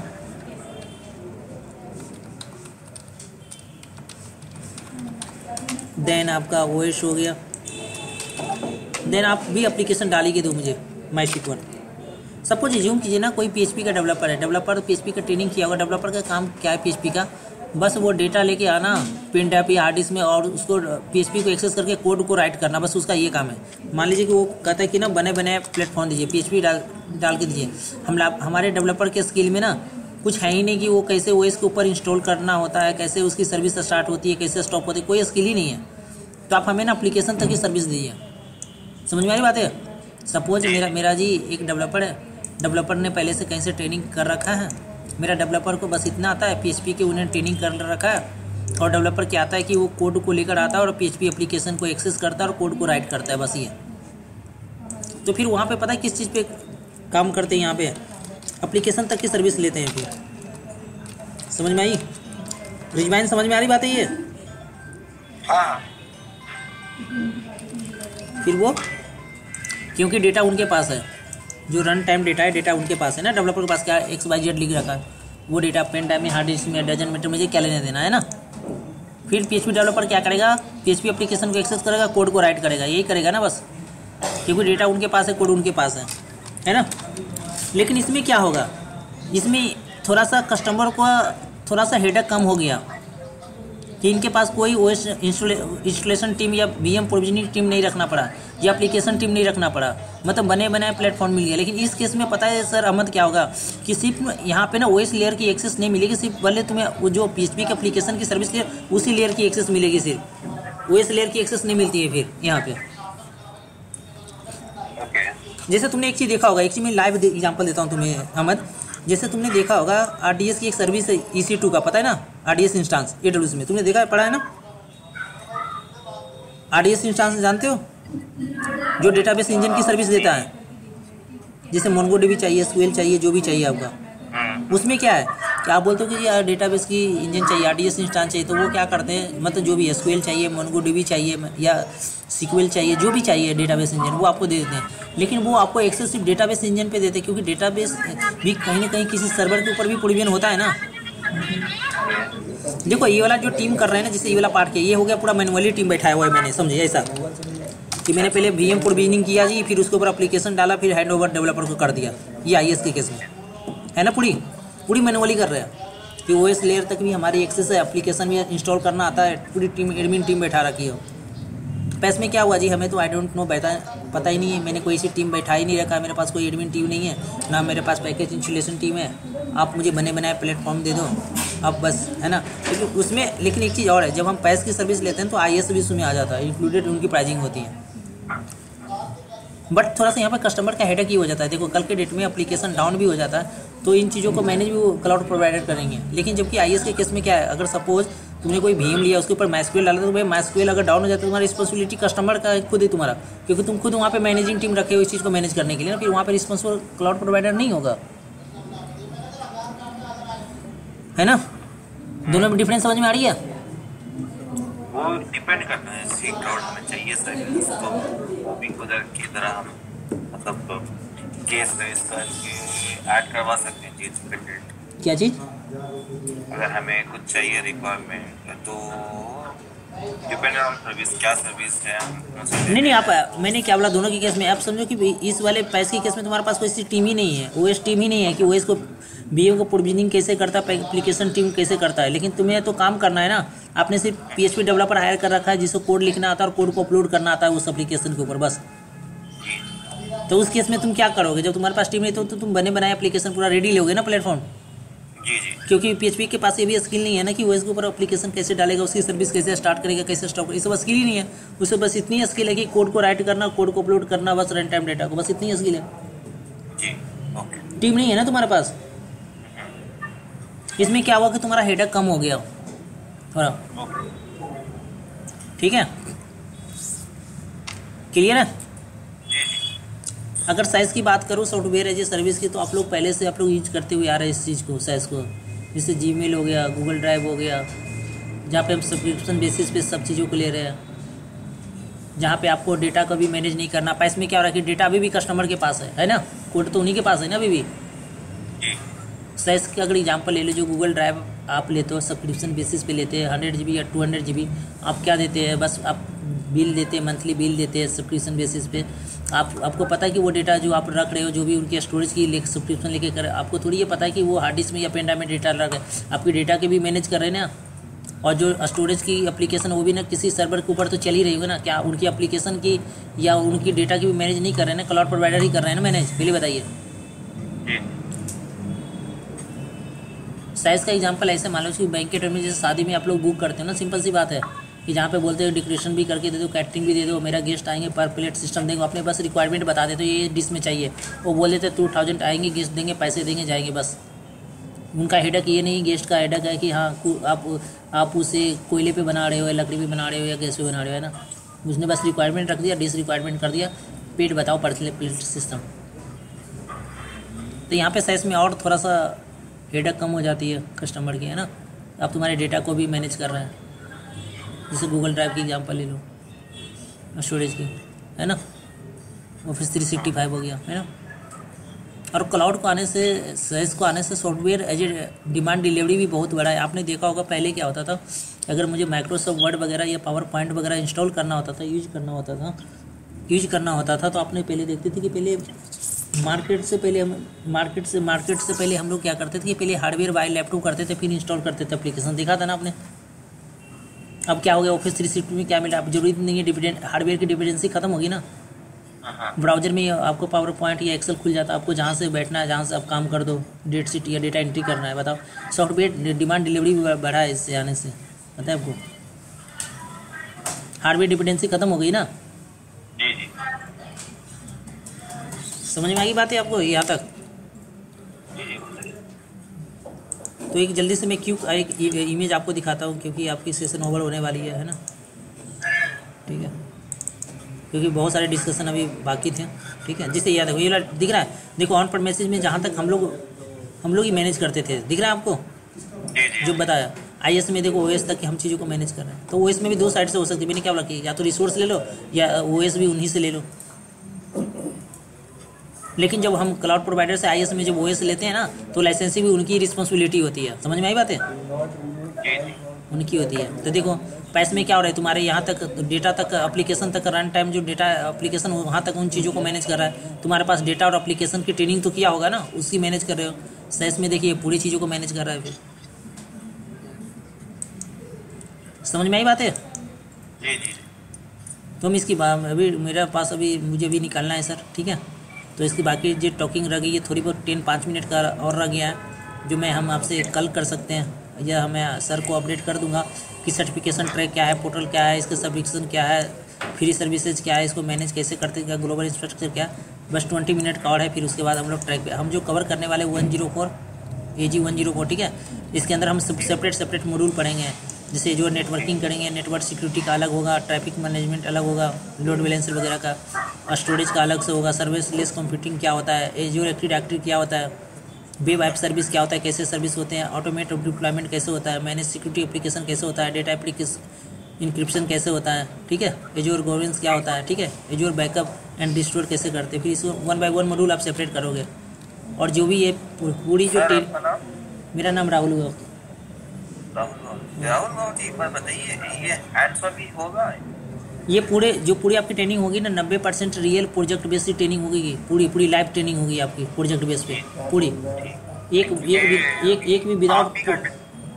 भी विदाउट प्रोजेक्ट बेस्ड ट्रेनिंग, पूरी लाइव ट्रेनिंग। जो मैं एजोर की प्रोजेक्ट के ऊपर काम कर रहा हूँ, जो मैंने हैंड्स ऑन एक्सपीरियंस है 4-5 ईयर्स का, मैं पूरी लाइव प्रैक्टिकल कराऊंगा। एक भी बाहर की सिनेरियो से नहीं होंगे, पूरी लाइव हो गया।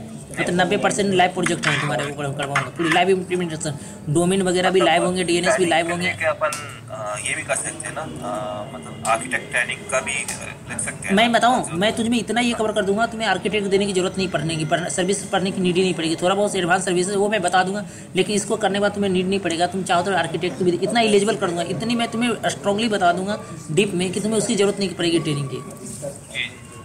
लेकिन बट ये इसको मस्त ध्यान रखना, इसको मैं टीचिंग टाइप से डिलीवर नहीं, क्योंकि मैं कोई इंस्टीट्यूट नहीं चला रहा हूँ कि मैं आपको टीचिंग टाइप से पढ़ाऊँ। मैं पूरी लाइव पढ़ाऊँगा कोऑपरेट बेस पे, मतलब कि पूरी लाइव सिनेरियो दूंगा, एक लाइव सिनेरियो से बाहर नहीं दूंगा, पहले मैं क्लियर करके चलता हूँ। ये अभी संजय सर नहीं पढ़ाएंगे क्या, ये आप सेशन लोगे पूरे? हाँ सर, मैं सेशन मैं लूँगा सर, थोड़ी दूसरी प्रोजेक्ट के ऊपर भेजिए। ठीक है, ठीक है, ठीक है। बट डोंट वरी, आप इस चीज़ को कभी इस चीज़ को माइंड में ना लाए कि हाँ कि चीज़ों को मुझे कंटेंट कम डिलीवर होगा या मेरा क्वेश्चन का सवाल नहीं। आपको 100% क्वेश्चन के क्विकली रिप्लाई किया जाएगा, आपके डाउट को क्लियर किए जाएंगे और प्रोजेक्ट भी पूरी लाइव हो जाएंगे। आप इस पे चीज़ को आप बेफिक्र रहिए सर, जो होते माइंड में चीज़ें चलती है, जैसे मानते ना चीज़ को, ऐसी बातें होती है कि नहीं जो ट्रेनर है जिससे सुनते आ रहे हैं, तो उस चीज़ को आप बेफिक्र नहीं, कुछ भी ऐसा भी चीज़ें आपको डिफरेंस नहीं मिलेंगे यहाँ पे। ठीक है, ये शाम में भी हो सकता है। ये बैच की शेड्यूलिंग कैसे करनी है वो आपको सर ही अपडेट कर पाएंगे, क्योंकि मैं तो सेशन लेने आता हूँ, फिर मैं निकल जाऊँगा यहाँ से जस्ट अभी। ठीक है, क्योंकि मैं वर्किंग हूँ, मेरा 2 PM से फिर मेरा ऑफिस टाइम है, फिर मैं निकल जाऊँगा। ठीक है, हमारा भी टाइम है तो थोड़ा डिफिकल्ट होगा, वो टाइम मैनेजमेंट हो जाएगा, सर से कोऑर्डिनेट करके टाइम मैनेजमेंट कर लेना। ठीक है, इसका वीडियो अवेलेबल? हाँ बिल्कुल, जो भी आप सेशन, जो इतनी देर कन्वर्सेशन हुआ है आपको, इस पे जो लाइव रिकॉर्डिंग हुआ है, ये लाइव रिकॉर्डिंग हुआ है पूरा टोटल। आपने क्वेश्चन किया, मैंने किया, जैसी सेशन खत्म होगा आपको उस रिकॉर्डिंग के ऊपर लाइफ टाइम एक्सेस मिल जाएगा।